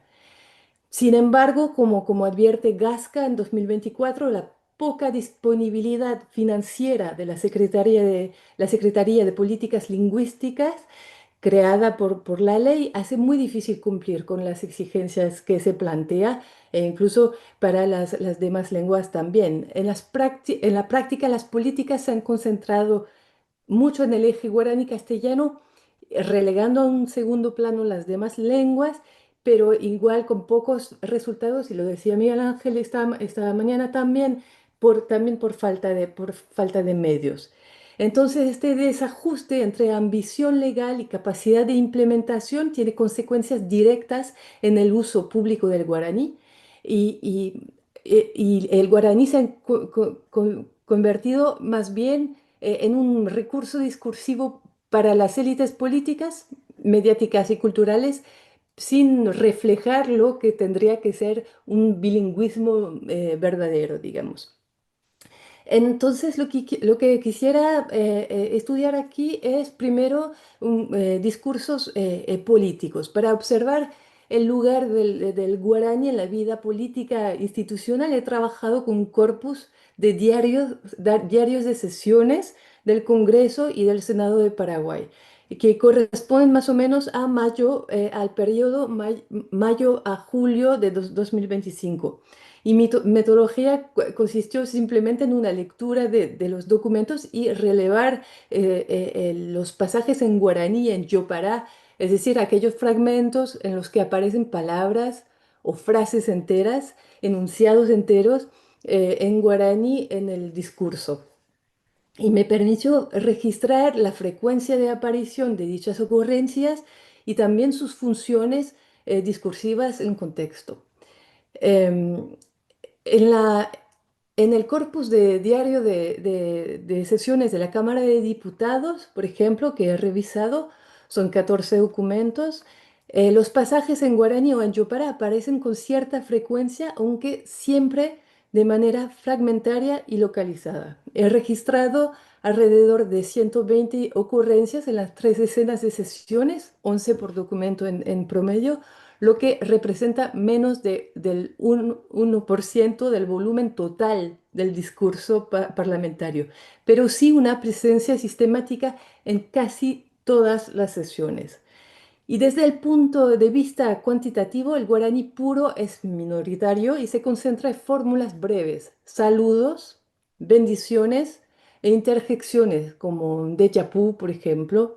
Y en cambio lo que predomina obviamente es el yopará, con inserciones de una o varias palabras en guaraní dentro de frases en castellano que funcionan como recursos retóricos, intensificadores, apelaciones al pueblo, expresiones de proximidad o dramatizaciones políticas. Aquí les doy unos fragmentos, el cuadro era muy grande, pero lo que observo son 3 grandes patrones. Primero, registro ritual y solemne, saludos iniciales o fórmulas de cierre con bendiciones, que funcionan como actos metapragmáticos de legitimación, ¿no? Confrontación política, también se usa el guaraní para marcar distancia, para acusar, por ejemplo, o intensificar el debate. Y también la apelación identitaria y populista, el guaraní o el yopará, aparecen como estrategias de anclaje en lo nacional y lo popular. Lo que refuerza, perdón, la cercanía con ciertos públicos, los trabajadores, la prensa, los jóvenes, los compatriotas, etcétera. Entonces el guaraní está cuantitativamente muy limitado, pero no está ausente, circula de manera, digamos, estratégica. Más que un medio de comunicación, funciona como recurso performativo que aporta solemnidad, dramatiza posiciones y marca alineamientos sociales y políticos. En el corpus de diarios de sesiones del Senado del Paraguay que he revisado, los pasajes en guaraní o en yopara aparecen de manera más recurrente que en la Cámara de Diputados. He registrado 18 ocurrencias en el periodo mayo-julio y siguen siendo fragmentarias, pero muestran una distribución más variada que en la Cámara de Diputados. Desde el punto de vista cuantitativo, el guaraní pleno es casi inexistente también. Lo que predomina son inserciones de Chopará dentro de enunciados en castellano, partículas, adverbios, etcétera, pero no superan una o dos frases seguidas y marcan huellas constantes en el discurso. En el plano cualitativo, se utiliza igual como intensificador de autenticidad o para contradecir lo dicho por otros. Se utiliza también para modalizar expresiones como para mí o en lo que a mí respecta, permiten esas expresiones que permiten matizar la voz personal y posicionar el argumento como experiencia individual o la proyección narrativa, ¿no? Partículas como upei o baishapa y aparecen en transiciones que marcan continuidad hacia la acción futura. Entonces se concentra el guaraní en la Cámara de Diputados en actos rituales y performativos, diría, y en el Senado se normaliza como un marcador discursivo de autenticidad, de subjetividad, organización del discurso. No dramatiza tanto ni ritualiza, sino que funciona como un recurso pragmático recurrente que refuerza la voz del senador y otorga color, digamos, local a la argumentación. Entonces, el examen rápido, aquí presentado rápidamente, aquí conjunto de la Cámara de Diputados y el Senado, muestra que el guaraní no ocupa un lugar central en la gestión de los debates parlamentarios. Claramente el castellano sigue siendo la lengua casi exclusiva del género discurso político institucional, pero su irrupción fragmentaria, ya sea en forma de guaraní o de yopara, cumple funciones clave en la construcción de la voz pública. En diputados, el recurso aparece ligado a la performatividad ritual, saludos, a la confrontación política y a la apelación identitaria, es decir, se activa en momentos de dramatización y de puesta en escena del nosotros nacional y popular. En cambio, en el Senado se normaliza como partícula discursiva que apuntalan y modalizadores que apuntalan la autenticidad del orador y organizan el hilo argumentativo. Así, el mismo recurso lingüístico guaraní funciona de modo diferencial según la Cámara, pero en ambos casos no es un mero medio de comunicación, sino un índice estratégico que produce valores sociales y políticos, dramatiza, legitima, otorga autenticidad. De ahí que su fuerza no dependa de la cantidad de palabras empleadas, sino del lugar en la interacción donde se inserta y de los valores indexicales que moviliza. Para seguir sobre discursos de élites y cómo se emplea el guaraní también, incluso si en el Congreso aparece de forma fragmentaria y estratégica, en el mundo publicitario su circulación adopta otra lógica. No se emplea como simple medio de comunicación tampoco, sino como un recurso de identidad y valor añadido para productos, campañas y marcas. Entonces, para observar este fenómeno, he recopilado un corpus de piezas y noticias publicitarias recientes, así como marcas de consumo cotidiano que recurren al guaraní en sus nombres, eslogans o materiales de comunicación. Y entonces les voy a presentar algunos que me parecieron interesantes. Por ejemplo, esta que a lo mejor conocen, seguramente conocen. En agosto del 2024, por ejemplo, la clínica de Jibir lanzó su campaña en Instagram que convertía nombres guaraníes en piezas gráficas con sus significados bajo el lema Démosle vida a nuestro idioma, un nombre a la vez. Y la operación consistía en visibilizar 20 nombres propios en guaraní y proponerlos como opción legítima para futuros padres, presentando el acto de nombrar como gesto de amor y de herencia cultural. Otra marca, en mayo del 2021, la cerveza Pilsen llevó al Guaraní a un circuito de 49 carteles desplegados en Asunción, Ciudad del Este, Buenos Aires y Madrid, con el lema, entre otros, no existen fronteras que nuestro idioma no pueda cruzar, todo en guaraní. Y se trató de un mensaje dirigido explícitamente a la diáspora, con amplia cobertura mediática, que proyectó al guaraní como emblema transnacional y como signo de unidad, más allá de las fronteras. Y de hecho, en 2023, Infonegocios publicaba un diagnóstico sectorial donde se afirmaba que el guaraní siempre conecta con la gente, digo entre comillas, porque es parte de nuestra cultura, listando eslogans como Pilsen Ñanem Baitete, Cenete Sheporemoy y marcas emblemáticas como Curupí, Amandau, Morotí, los jabones. Y el informe concluía que el guaraní no solo emociona, sino que vende, ¿no? Es un activo competitivo y diferenciador en el mercado. Finalmente, en 2024, el Festival Tatacuá, que es un encuentro del sector creativo paraguayo, otorgó a Uniria el título de Agencia del Año, premiando campañas para Pilsen con títulos como Cartel para un Paraguayo, legitimando esta práctica, ¿no? La legitimación profesional del guaraní como recurso creativo quedó así institucionalizada.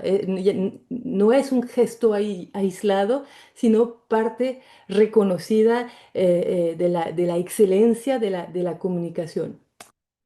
Esto, lo que emerge de este microcorpus es una clara metapragmática publicitaria, ¿no? El guaraní no aparece para transmitir información, sino que aparece para producir valores sociales y simbólicos que se convierten en argumentos de venta, ¿no? Desde la perspectiva de la tercera ola de estudios lingüísticos en la que sitúo esta investigación, lo que está en juego es la construcción de lo que llaman stances, ¿no? Cada cartel, cada nombre y cada eslogan adopta una postura evaluativa. El guaraní es auténtico, posiciona el producto en el mercado, por ejemplo, Pilsen como cerveza paraguaya, Hibir como clínica comprometida con la herencia cultural y alinea al consumidor con una comunidad imaginada. Al mismo tiempo, la lógica puede leerse en términos de capital simbólico, ¿no? Como Bourdieu la piensa, una lengua históricamente subordinada y relegada en los espacios institucionales se reactualiza aquí como recurso legítimo que confiere prestigio a las marcas. Lo que antes era signo de marginalidad se convierte en valor diferencial capaz de traducirse en capital económico. Comprar un helado Amanda o una hierba curupí no es solamente un acto de consumo, sino es también ratificar una pertenencia. Esta apropiación mercantil del guaraní se inscribe asimismo en el marco de lo que Duchenne y Heller han conceptualizado como commodification of language. Los recursos lingüísticos se convierten en mercancías culturales explotables, portadoras de autenticidad y color local. El guaraní se vuelve así un signo de paraguayidad que circula en campañas, envases, festivales, y cargado de valor comercial. Si seguimos en el uso que llamo de las élites, podemos también ver un tercer eje que se ubica en el terreno del arte y la cultura, donde el guaraní aparece tanto en espacios legitimados como en proyectos creativos que lo resemantizan de manera alternativa. Aquí, en este campo, la lengua no se limita a ornamentar, sino que se convierte en materia estética y política y disputa lugares de prestigio y visibilidad.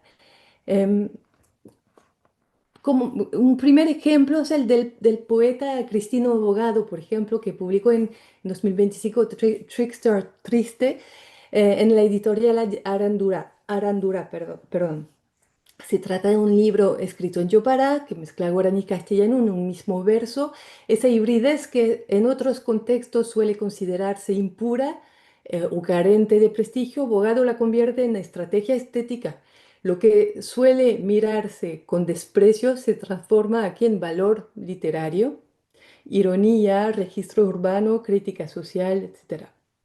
Su obra, aunque reconocida por un sello editorial consolidado, cuestiona directamente las ideologías de la pureza lingüística y al mostrar que el guaraní no necesita legitimarse como código autónomo y normativo, sino que puede circular como mezcla y como experimentación y como resistencia también cultural. Un segundo caso es el dúo Purajé y Sol, que es, he elegido estos ejemplos.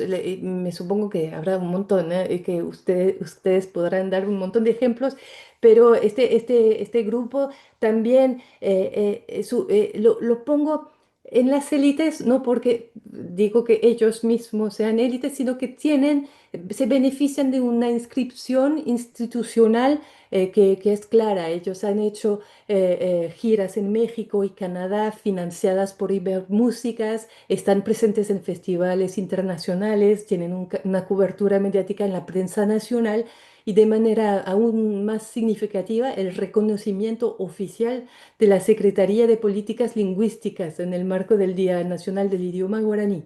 Es decir, que el grupo no solo circula en circuitos artísticos globales, sino que también recibe el aval directo de las instituciones encargadas de la política lingüística en Paraguay. Y al mismo tiempo su propuesta rompe con la imagen folclórica del guaraní como lengua rural y tradicional. El guaraní se convierte aquí en textura sonora contemporánea, circulando en plataformas globales y entrelazándose con géneros afro y cosmopolitas. Esa hibridez pone en cuestión la idea de que la lengua deba preservarse únicamente en clave patrimonial o normativa. Estos dos casos muestran cómo aquí el guaraní entra en un espacio híbrido dentro del campo cultural. Por un lado, se ve amparado por instituciones, leyes, academias, secretarías que le otorgan el reconocimiento oficial y legitimidad simbólica, y por otro, artistas lo utilizan para desafiar jerarquías y resignificarlo como recurso estético, ya sea en la escritura poética urbana en Yopara o en la fusión musical transnacional. En términos de Bourdieu, podríamos decir que el guaraní funciona como capital cultural disputado. Unos lo consagran desde el aparato institucional, otros lo valorizan desde el margen, y en ambos casos se juega una lucha por definir qué cuenta como lengua legítima, ¿no? En este sentido, el campo artístico y cultural comparte con la política y la publicidad una misma lógica de movilización simbólica del guaraní. Más que un medio de comunicación, la lengua se convierte en índice estratégico de pertenencia y de autenticidad. En el Congreso dramatiza y legitima posiciones políticas, en la publicidad funciona como marca de paraguayidad y capital de mercado, y en la poesía, en la música, se estiliza como recurso estético capaz de producir valor cultural. En todos los casos, lo que está en juego no es solo la circulación del guaraní como código lingüístico, sino su apropiación como signo de identidad, de distinción y de capital simbólico. El guaraní así se despliega en distintos registros de lo nacional, al mismo tiempo institucionalizado y resignificado entre estrategias de legitimación, perdón, desde arriba y resemantizaciones creativas desde el arte. Sin embargo, si en estos espacios el guaraní aparece como recurso legitimador de las élites, parlamentarios, publicistas, artistas reconocidos, en la sección siguiente veremos cómo la lengua circula también en registros disidentes, donde ya no consagra posiciones de prestigio, sino que cuestiona jerarquías sociales de género y de poder. Hasta ahora hemos visto, hemos analizado cómo el guaraní circula en espacios legitimados, congreso, publicidad, instituciones culturales. Allí la lengua funciona como recurso de autenticación, de cercanía, pero siempre dentro de marcos que refuerzan el poder de las élites. Sin embargo, el guaraní no pertenece solamente a estos circuitos, es lo que quisiera aportar hoy, o sea, pensar con ustedes, porque en paralelo veo que hay un uso que podríamos llamar desde abajo, que es el de los colectivos feministas, los activistas, los movimientos indígenas y populares, los músicos contestatarios, que lo toman como un arma política, como un recurso me parece, de resistencia. En estos contextos, la lengua ya no aparece como simple emblema nacional, sino que aparece como herramienta de disidencia, es decir, que no legitima al poder, sino que lo desafía.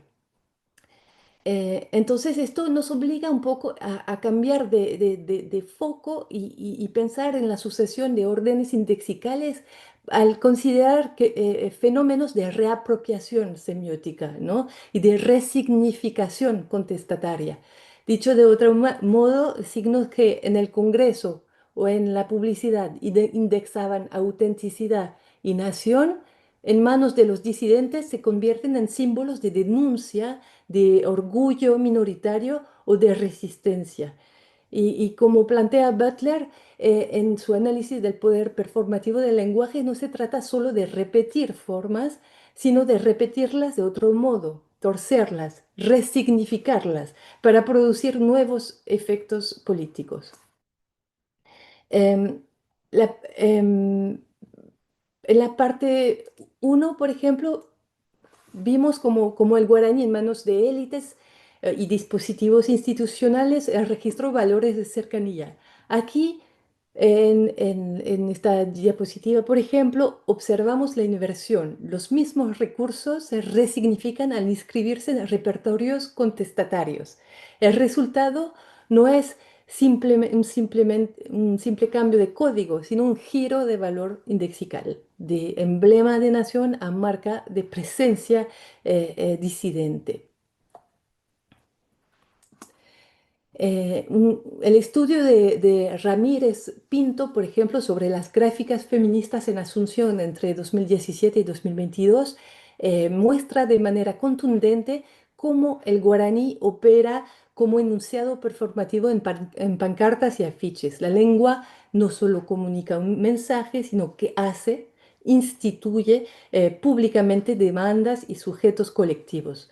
Los ejemplos son elocuentes. La consigna Cuña Barete, nuestro trabajo vale, activa un decir que instituye fortaleza y dignidad en el trabajo de las mujeres.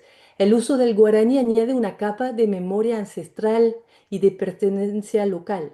El lema Ya no nos callamos no describe simplemente una situación, transforma el silencio en acto ilocucionario que interpela a la audiencia y visibiliza la presencia de organizaciones campesinas o indígenas como Conamuri. La fórmula Roicovece y Aja Roicoveta, colocada junto a Vivas nos queremos, afirma la vida y la seguridad en un contexto marcado por feminicidios. Aquí el guaraní amplifica el alcance de la consigna y revaloriza la lengua guaraní en el espacio urbano. Finalmente, Xerete Xempae declara igual soberanía corporal en clave contrapatriarcal, resignificando un recurso tradicionalmente nacional como herramienta de autonomía y resistencia. Entonces, más allá de los lemas, incluso la materialidad gráfica, los tonos violetas, las letras en mayúsculas, los cuerpos pintados, las banderas, refuerza el cambio de régimen valorativo que describimos en la primera sección. Lo que ahí se presentaba como cercanía desde arriba, en el marco de discursos oficiales y publicitarios, aquí se vuelve cercanía horizontal entre iguales en lucha. Y en todos los casos, el guaraní no solo comunica, sino que reordena valores. Lo que antes indexaba nación homogénea, ahora indexa resistencia y vida digna. Otro ejemplo es Aireana, fundada en 2003, que es uno de los colectivos más visibles en la escena queer paraguaya. Su propio nombre ya es significativo, combina el verbo castellano airear con el enclítico guaraní na, por favor, lo que convierte el colectivo en un gesto lingüístico de hibridez y de disidencia desde su denominación misma, ¿no?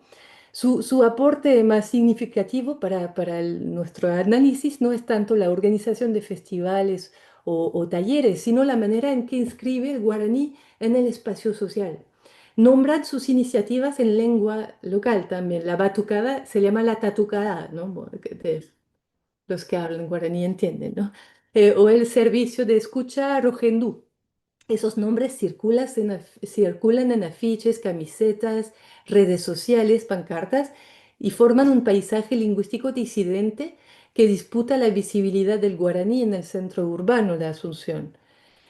Igual con la Marcha del Orgullo, es interesante ver cómo conmemora hitos de la represión cada año, cada 30 de septiembre se conmemora hitos de la represión sexual en Paraguay, como el caso 108, etcétera. Y es interesante observar que en sus inicios los lemas se expresaban en castellano. Por ejemplo, en 2004 era por una sociedad paraguaya sin discriminaciones, pero a partir de 2008 se observa un giro lingüístico. Las consignas empiezan a incorporar el guaraní y el yopara, marcando un cambio en la forma de construir también lo colectivo. Así, en 2008 apareció Oíma la Cambio.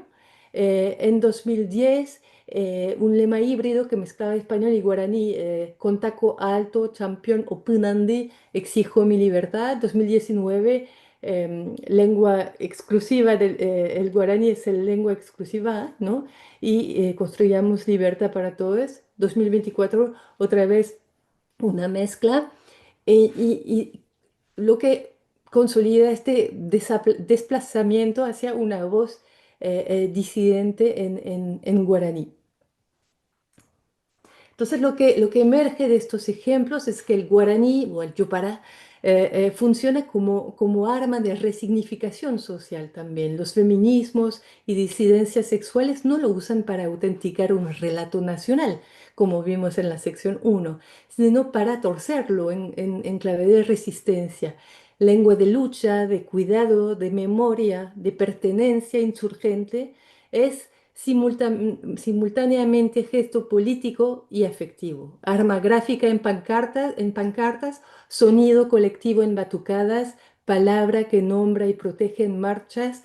Y en este cruce, el guaraní deja de ser patrimonio simbólico de la nación para convertirse en práctica viva de comunidades que desafían el orden establecido. En las luchas indígenas y populares ocurre algo similar. Por ejemplo, el guaraní no solo circula como lengua de comunicación tampoco, sino que se moviliza como lengua territorio, como actante político. Es lo que muestran los lemas de encuentros como Ñandé Ubi, Ñandé Recobe, celebrados en Asunción, que articulan explícitamente vida y territorio para la soberanía, ¿no?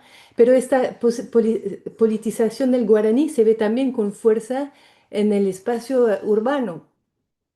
Cardoso, por ejemplo, documenta numerosos grafitis en el microcentro de Asunción, donde la escritura callejera en guaraní yopara constituye lo que Fraser llamaría una contraesfera pública, ¿no? Un espacio discursivo alternativo frente al monopolio castellanizado del Estado y de las élites. Ahí aparecen inscripciones como Transgenics Oreyuca, Anibe Oreyuca, etcétera, etcétera, etcétera, Yapucamba, y más, Yapiro Cartes, ya que estábamos. Y entonces estos enunciados no son pintadas decorativas, obviamente, al estar en guaraní, cargan una fuerza semiótica que subvierte el reparto oficial de las lenguas. El guaraní, asociado históricamente a lo doméstico y a lo rural, Miguel Ángel hablaba de esto hace poco, hace rato, se vuelve aquí un recurso gráfico insurgente que interpela directamente al poder político, al agronegocio y a la represión estatal. En términos de Dubois, cada grafito condensa un stance, evalúa, el presidente es corrupto, por ejemplo, posiciona, nosotros resistimos y alinea porque convocan a otros horizontales, digamos, en esta misma lucha. La materialidad de estas inscripciones parece paredes del centro, tipografías improvisadas, circulación en redes sociales, cuando son fotografiadas, amplifica además su impacto. Localmente inscriben la presencia guaraní y popular en un espacio urbano hegemonizado por el castellano. Y globalmente viajan en redes y en hashtags como Iruñan de Recobe o Ñañene, que están en TikTok, en YouTube, en todas las redes, donde adquieren un valor de tercer orden indexical, justamente. Ya no refieren únicamente al territorio guaraní, se convierten en emblemas de luchas planetarias por la tierra, la vida y las identidades originarias, de modo que estas movilizaciones muestran que el guaraní, junto con otras lenguas originarias, funciona como arma semiótica en el espacio público. Fija pertenencia, produce territorialidad y convierte el lenguaje en acto de soberanía lingüística y política. En el campo artístico alternativo, también el guaraní y yopara se activan como lenguas de protesta y de interpelación directa al poder. Eh, Algunos ejemplos, en Asunción también el trío Apeguá declara así que, entre comillas, Apeguá es hip hop protesta, trata sobre temas sociales que nos afectan y es una protesta en guaraní. Nacidos tocando en protestas y espacios autogestionados, ellos reivindican una jerga, dicen, totalmente nuestra y letras que buscan despertar un poco la conciencia de la gente a la hora de elegir a los candidatos políticos. Estos datos fijan empíricamente el guaraní como lengua de denuncia dentro de la escena urbana independiente. El circuito transnacional también de batallas escritas amplifica el uso insurgente del guaraní. Por ejemplo, en Liga Bazooka, el paraguayo Febo, que se llama Mario Candia, ejecuta barras en guaraní en su duelo con Caleb Santos, y la propia liga subtitula y destaca esas barras como gesto identitario. Dicen el primer paraguayo en bazooka, ¿no? Más allá del espectáculo, la circulación en redes convierte esas secuencias en marcadores de orgullo lingüístico y de crítica frontal a la corrupción, a la desigualdad, en un escenario masivo. En la producción discográfica independiente también, TKVT publica un proyecto que mezcla rap con guaraña y trabaja la alternancia guaraní-castellano como apuesta estética y política. Dice rap, yo para YGA. Y el lanzamiento y sus notas de prensa insisten en llevar el guaraní al centro de la propuesta artística actual. A nivel de tematización, también el single Pojañana de Arespillas en guaraní circula en plataformas y es compartido por cuentas vinculadas a activismo canábico sanitario. Y este rodeo de recepción sitúa el Yopara o guaraní en debate sobre cuidado, medicina y derechos, ¿no? Entonces, como mostró Cardoso para el Centro de Asunción, las escrituras urbanas forman contraesferas públicas. En la música y en el performance, el guaraní también opera de modo análogo. Desplaza el reparto oficial de las lenguas, castellano hegemónico en la ciudad, y reinscribe la voz popular en circuitos no institucionales. Cada verso en guaraní evalúa, posiciona, alinea y al viralizarse en YouTube, en TikTok, en Instagram, estos enunciados adquieren valor indexical de tercer orden. Ya no son marcas de lo local, sino que significan luchas globales por tierra, por vida, por dignidad, ¿no? Entonces, en esta sección vimos que el guaraní deja de funcionar como capital de autenticación desde arriba para convertirse en lengua de disidencia desde abajo. En las calles, el 8M, o sea, la lucha de orgullo, la marcha del orgullo, perdón, en los muros, en los grafitis del microcentro y en las escenas artísticas alternativas, la lengua se resignifica. Lo nacional popular muta en registro de denuncia, cuidado, orgullo minoritario. Em, las prácticas que analizamos comparten una misma gramática pragmática, toman postura, producen contraesferas públicas y territorializan el espacio. Las pancartas feministas, la onomástica militante, por ejemplo, aireana, los lemas de orgullo, los grafitis en guaraní no describen, hacen, instituyen sujetos colectivos, fijan pertenencias, interpelan al poder político y al agronegocio y reordenan quién puede hablar y desde dónde en la ciudad. Finalmente, la circulación digital en fotos, videos, hashtags, expande estos actos del punto local, pasan a un orden donde el guaraní opera como emblema transnacional de luchas por tierra, vida y dignidad. Si juntamos todo lo que hemos visto hasta ahora, el panorama es claro. El guaraní no es simplemente una lengua oficial ni un patrimonio cultural que se exhibe en los manuales. Es sobre todo, es también un recurso en disputa. Las cifras lo confirman. Más del 70% de la población entiende guaraní, según las últimas estadísticas. Más de 30% lo habla en algún grado. El guaraní sigue vivo, eso sí, pero en los espacios de poder formal su lugar, lo vimos, es mínimo. En el Congreso, menos de un 1% del discurso registrado aparece en guaraní. En el Senado también, o sea, son partículas, pero es muy, muy simbólico. Esto significa algo muy sencillo. El guaraní sobrevive con fuerza en la calle, en la vida cotidiana, en la música, en las redes, pero en el poder, en la política, en la educación superior, en la diplomacia, sigue subordinado. Paraguay vive todavía en un régimen de diglosia. Eso lo hablamos esta mañana. Ahora, si nos quedáramos solo con este diagnóstico, la historia parecería la de siempre, ¿no? Una lengua fuerte en lo demográfico, pero débil en lo institucional. Lo interesante es que justamente en esos márgenes donde no tiene poder, el guaraní se reinventa como recurso de resistencia. En las marchas, en las batucadas, en la Marcha del Orgullo, me parece interesante ver que la lengua no busca competir con el castellano para volverse oficial, sino que se convierte en arma gráfica, en grito de presencia, ¿no?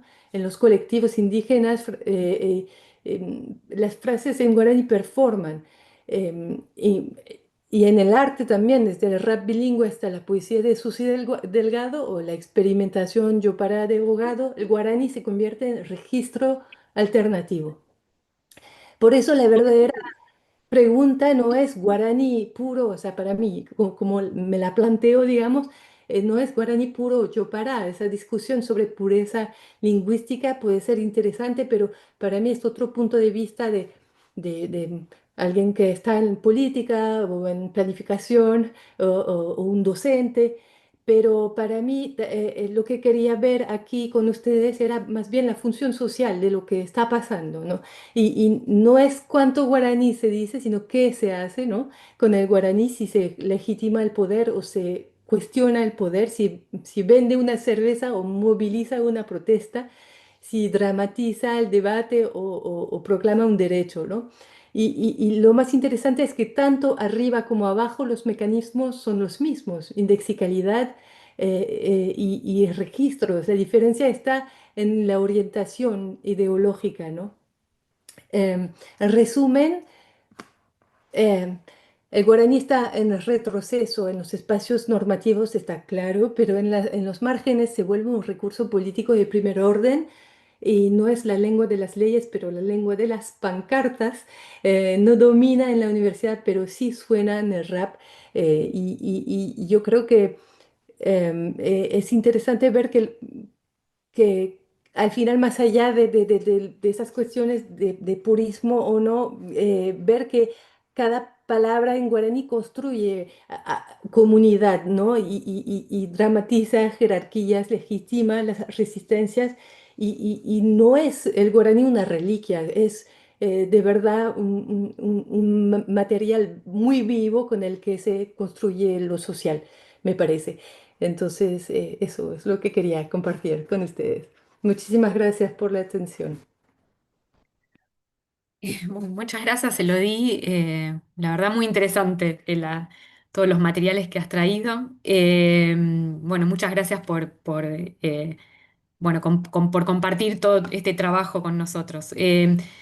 Ahora tenemos un espacio, a lo mejor breve, de preguntas. Eh, no tenemos tanto tiempo, pero bueno, tenemos un tiempito para intercambiar o para hacer preguntas. Así que bueno, si alguien quiere preguntar.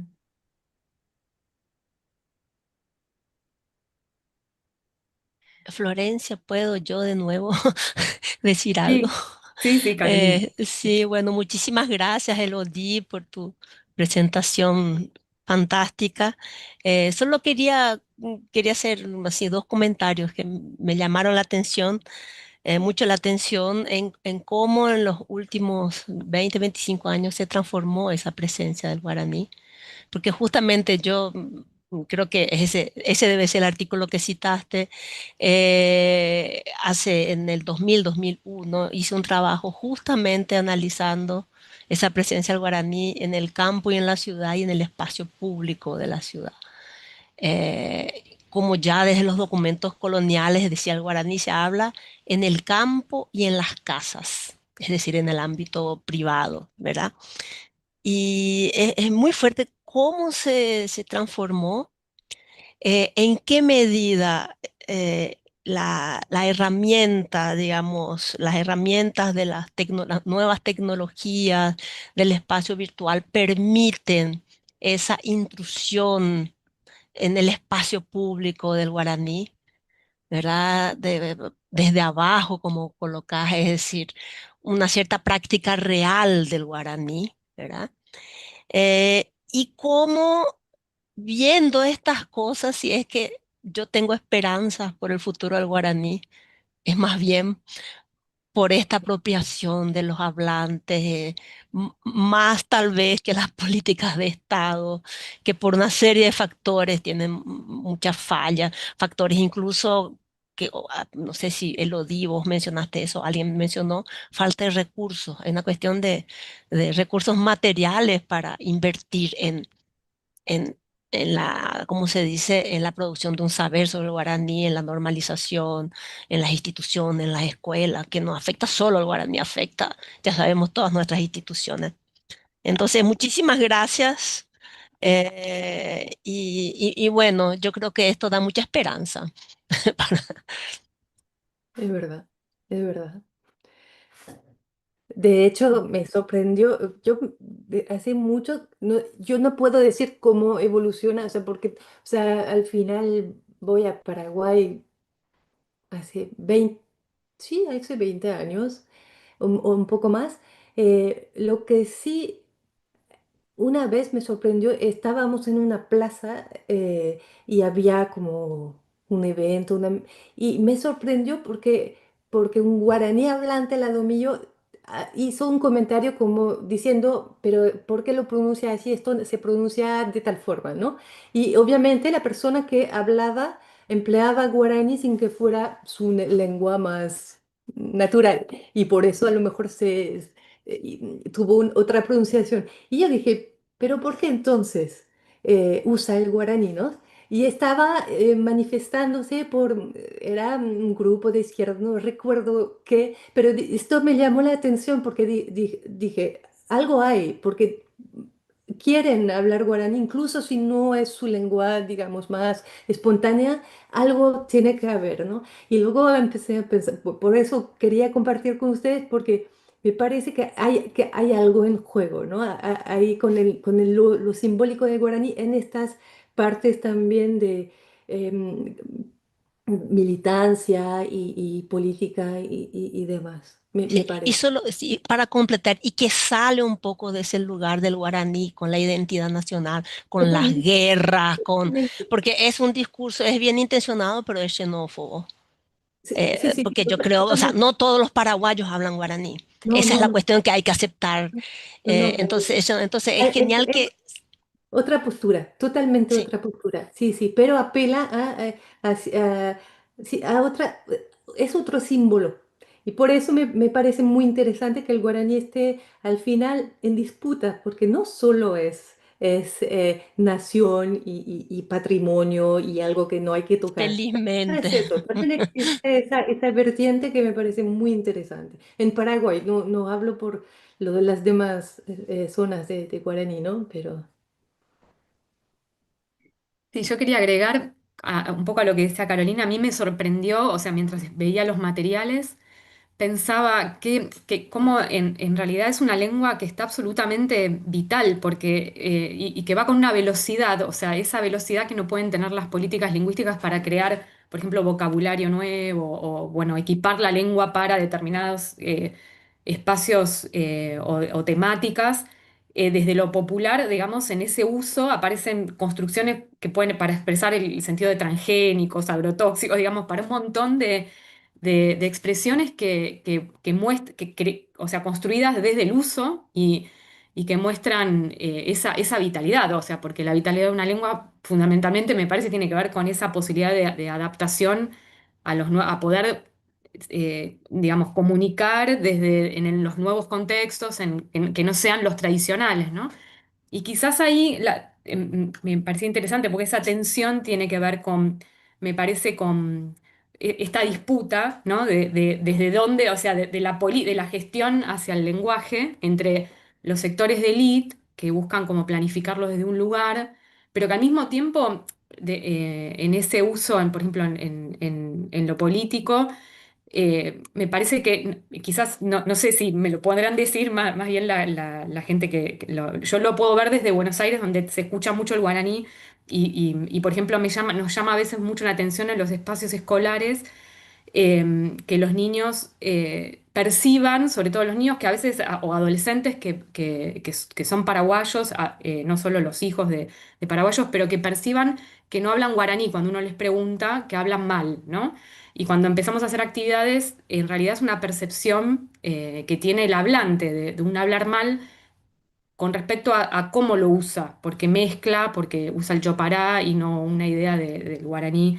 Y esa disputa me parece interesante verla, ¿no? Porque al mismo tiempo tiene que ver con un índice de pertenencia social, ¿no? De estatus social, digamos. Me parece que un poco pasa por ahí, ¿no? No sé cómo explicarlo, pero bueno, a lo mejor sí, Elodie o alguno de los compañeros de los colegas pueden, como bueno, echar más luz sobre eso, de cómo se juega esa disputa de la pertenencia social, ¿no? A los sectores populares o a los sectores más elitistas, digamos que contradictoriamente buscan regular ese uso, ¿no? Cuando en realidad en sus propios espacios a lo mejor no aparece tan expresado ese uso del guaraní en la cotidianeidad. totalmente. Yo creo que de hecho yo tengo una visión muy radical de lo que es una lengua, o sea, lo que llamamos lengua, porque parece que sabemos de lo que estamos hablando, pero en realidad las lenguas son en general las hablas de las élites, ¿no? ¿Quién gana? ¿Quién tiene el poder de hacer gramáticas e imponer su sistema lingüístico en las escuelas y demás? Estoy simplificando, pero entonces que es el que no podamos trazar la frontera entre lo social y lo guaraní y lo mal hablado es totalmente lógico, ¿no? Porque al final lo que sí es que no cuadra con lo ideal que tenemos, o sea, del que la gente sueña, con el que la gente sueña, no sé, pero es muy interesante ver qué pasa, sí, sí, esa disputa.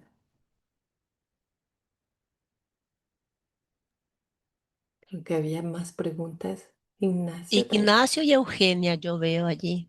Ajá, ahí está. No sé quién había levantado primero. Bueno, Ignacio ahí me lo Sí, veo primero. bueno, antes que nada, muchísimas gracias, Elodie, por la presentación, muy, muy, muy clara. Yo lo que quisiera preguntarte, primero es por la recepción de lo que vos estás planteando, es decir, de qué manera la gente recibe, sobre todo cuando hablamos desde abajo, ¿no? Y me preguntaba sobre la disputa, entre quiénes eran las disputas. Yo me imagino que como mencionaba Carolina, para un nacionalista acérrimo escuchar la tatucada no creo que le agrade mucho, ¿no? Es decir, entonces es como que es solo de arriba para abajo, también en abajo y abajo, ¿no? Es decir, esas disputas y por eso la recepción, cómo son recibidas, porque es claro que, como bien afirmabas vos, la propaganda de Pilsen en Madrid, en guaraní, claro, enaltece el orgullo patrio de una manera increíble. Pero ¿qué pasa con estas acciones, sobre todo populares o de protesta, frente a la gente, ¿no? A la gente del día a día a pie? Solamente eso. habría que preguntar a esa gente. Y yo desde fuera, obviamente esto no lo puedo decir, pero está claro que eh, una lectura,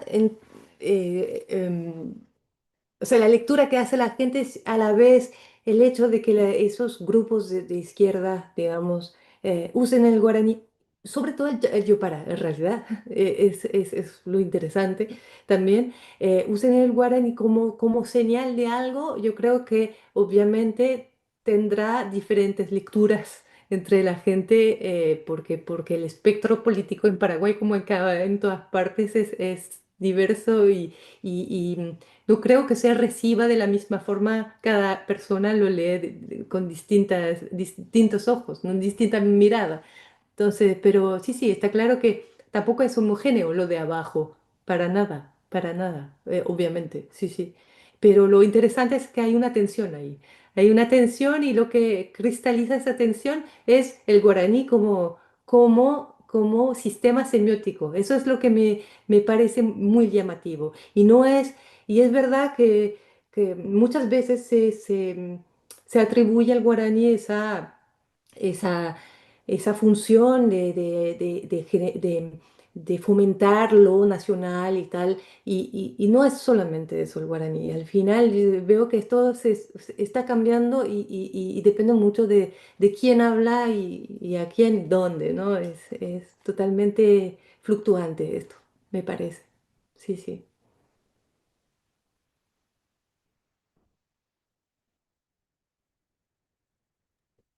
Eugenia creo que había levantado la mano después de Ignacio. Sí, buenos días y buenas tardes. Bueno, a mí me fascinó, Elodie, tu análisis, porque yo paso mucho tiempo escuchando las discusiones en el Parlamento paraguayo y realmente es muy divertido. Eh, y bueno, también algunos creadores de contenido en las redes sociales que divulgan el guaraní y bueno, son muy interesantes. Mi pregunta es si hiciste algún análisis acerca de los insultos y las groserías, porque me parece que están un poco a este nivel también. Y de hecho en el Parlamento se escucha mucho eh, cuando no están de acuerdo, por ejemplo, los opositores. De hecho, Katia González una vez usó la palabra yaguatogún de bola en su expresión cuando estaba muy enojada. Y creo que aparece bastante ahora y que en su momento era muy reprimido, ¿verdad? Que pasa, creo que con muchas personas que a veces no se permiten hablar porque hablas mal, o sea, está muy categorizado en esto de hablas mal, entonces no tenés que decir o no puedes decir.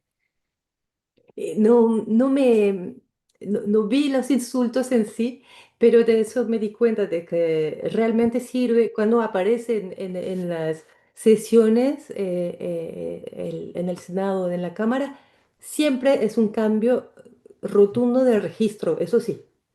Es, es como la lengua no marcada es el español, digamos, lo no marcado es el español y ¡pum! Cuando aparece el guaraní es por algo. Entonces, y muchos casos son de confrontación. Por ejemplo, mientes, mentiroso, no sé qué, o porque no está de acuerdo. Entonces no me concentré en los insultos, pero no me sorprende porque es como si tuvieran derecho a decir, porque cambian el registro, cambian de código y cambian el registro a la vez, ¿no? De registro, eh, sí, de plano, ¿no? Ujú. Muchas gracias. Ivo también Bueno, quería hacer una pregunta. me habilito. Bueno, hola, hola a todos. Hola Elodie, muchas gracias por la presentación. Nada, a mí, wow, fui anotando varias cosas, pero en principio, y un poco retomo algo de lo que aportó Carolina, que tiene que ver con estos últimos 15, 20 años de mayor visibilización, mayor presencia, y me pregunto un poco en qué rol juega ahí la ley de lenguas, ¿no? Del 2010, a partir de la ley de lenguas, la creación de la academia, la creación de la Secretaría de Políticas Lingüísticas, y esto lo digo puntualmente desde una experiencia personal. Bueno, yo vivo en Buenos Aires desde el 2011, y bueno, suelo ir una vez por año, a veces dos, y digo, desde el periodo que estoy viviendo acá, cada vez que voy, me impactó esto, ¿no? En el paisaje lingüístico, podríamos decir, tanto en un uso también inclusive, o sobre todo lo que más me llamó la atención es el uso casi fetichista, ¿no? Esta idea de bares, no sé, Coape Bar, tal cosa. Uno va a un restaurante y hablo de ir a Carmelita o a bares, a barrios pipí cucú, digamos, que uno encuentra, no sé, una carta con los tragos en guaraní, ¿no? Entonces, que, bueno, vos lo marcaste, ¿no? Esta idea de la mercantilización o, bueno, fetichización lingüística.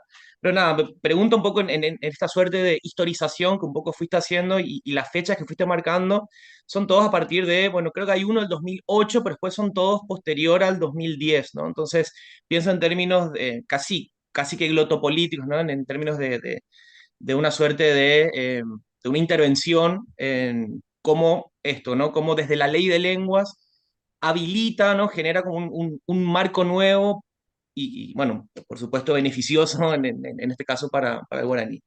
Eso, bueno, por un lado. Y por otro lado, estaba pensando en esta cuestión de, bueno, si no hay una suerte de una nueva clase política, es decir, políticos nuevos, digo, en términos etarios, y a su vez pienso también y puntualmente estoy pensando en los últimos dos presidentes, bueno, Peña actual y Marito, que vienen de clases privilegiadas, bueno, en el caso de Marito, inclusive con la familia vinculada al estronismo y demás, que son dos presidentes que no hablan, o va, no hablan, bueno, que es hablar, ¿no? Pero digo que no tienen una destreza espontánea, fluida en el guaraní, más bien se los destacó por hablar, por hablar inglés. De hecho, son formados en universidades de Estados Unidos, muy alineadas a los Chicago Boys, pero digo, me acuerdo que en su momento algo de la campaña política tenía que ver con su buen manejo del inglés, ¿no? Mirá este presidente, cómo habla, ¿no? Bueno, evidentemente como un capital cultural, ¿no? Pero ahora me pienso un poco esto, ¿no? Porque también estoy pensando en algún que otro discurso de Calega Laverna en un guaraní impoluto, diría, ¿no? Digo también que, pero bueno, Calais evidentemente es de la vieja guardia, ¿no?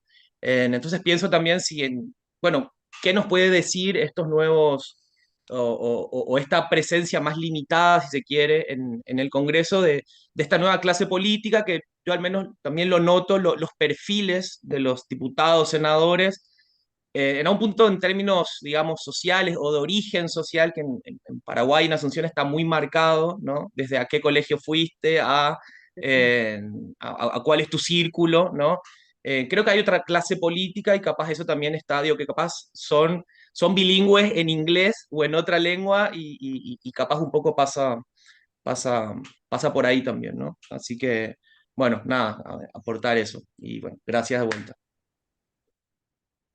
Es verdad que es un peligro esto de que la comodificación del guaraní en este sentido es cosmética, ¿no?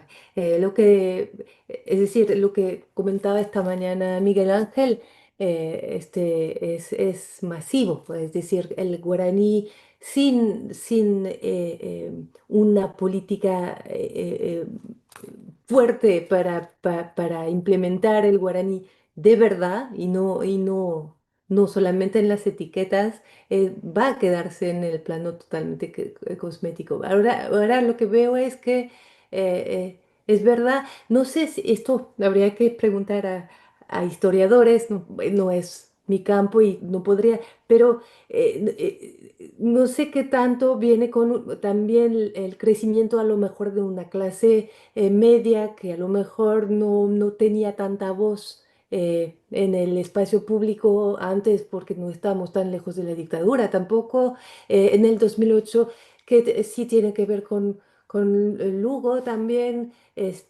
no sabría decir cuáles son las causas, sino porque no puedo y habría que dejar que los especialistas lo hagan, pero lo que sí veo es que algo hay, porque es verdad, incluso gente que tiene una condición socioeconómica que no la lleva a hablar guaraní a diario, usa el guaraní como sello, como marca de paraguayidad, pero también de una postura política, ¿no? De militancia, cosas así.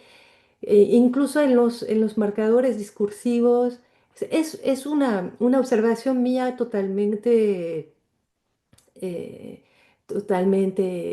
eh, o sea, sin poder comprobar con un corpus cerrado, o sea, es decir, es impresionista, ¿no? Es realmente una observación que estoy haciendo desde mis impresiones, pero me creo que algo está, sí, algo está cambiando, eso sí. Es difícil mostrarlo, pero algo está cambiando. Ujú. Pero di solo una cosa, yo creo que coincide, obviamente es impresionístico lo que voy a decir, pero todo este periodo coincide con el surgimiento del Internet y del acceso al Internet y de Ujú, los medios, ujú. de estas herramientas que permiten, como se Multiplicar. dice, me viene en portugués, furar, agujerear, trasponer esa barrera del guaraní en el espacio público. Ese Ujú, espacio digital que se entremezcla con el público y permite desde cualquier lugar, incluso desde donde los sujetos viven en la ciudad, muchas veces en lugares marginales, periféricos, a través de las redes sociales pueden estar presentes en el espacio público central. Entonces creo que esa cuestión tecnológica sí, sí, tiene que ser muy estudiada porque sí, es muy central en eso, no solo obviamente, pero es muy central. seguramente. Así como la invención de la imprenta Sí, sí. fue fundamental para las lenguas europeas, que también eran lenguas marginadas, digamos, frente al latín. La imprenta permite esa multiplicación del texto y la velocidad. La computadora es, digamos, la informática es una nueva revolución, como dice Silvano Hu, la tercera revolución tecnolingüística, con Es efectos verdad. fundamentales con la lengua y Sí, con la sí. velocidad también de la que hablaba, esa cuestión de la velocidad del espacio digital. Y su poder de juntar a la gente, a mucha gente muy rápido. Sí, sí, sí, es verdad. Claro, sí, sí. Con ese carácter horizontal, ¿no? Que sí, sí, guaraní, que el guaraní escrito no tenía hasta entonces, porque obviamente si se escribía el guaraní, se escribía poco, era en medios jerárquicos, escuela, estado, etcétera. Es verdad, es verdad. Bueno, seguiríamos todavía un montón, pero creo que ya estamos pasados el horario, así que bueno, de nuevo te agradecemos, Elodie, el compartir este trabajo y bueno, a todos los que presenciaron la conferencia y participaron del intercambio. Bueno, ahora no sé cómo sigue, creo que hay una pausa, ¿no? De almuerzo para los que estamos Ah, en horario de almuerzo. ¿Cómo sigue, Rodrigo? Sí, Florencia, había visto que levantó la mano Lenka, que estaba recién conectada. Este, mm, si quieres decir algo, Lenka, bienvenida. Eh, Cortito, vamos a hacer enseguidita nomás ya una pausa para el Bueno, almuerzo. ujú. Y Bueno, que disculpen, sí, eh, bienvenida. Adelante. disculpen por alargar esto. No, solamente yo tenía un pequeño comentario. Quería felicitarle a Elodie por la magnífica presentación llena de datos. Y no, solo me quedé pensando en ese doble simbolismo de guaraní, ¿no? Por una parte, digamos, dentro del discurso oficial patriótico y la lengua como instrumento, el símbolo de los grupos disidentes, ¿no? Que fue muy fuerte ya en la época de Stroessner, ¿no? Y entonces que ese doble carácter tiene también su historia.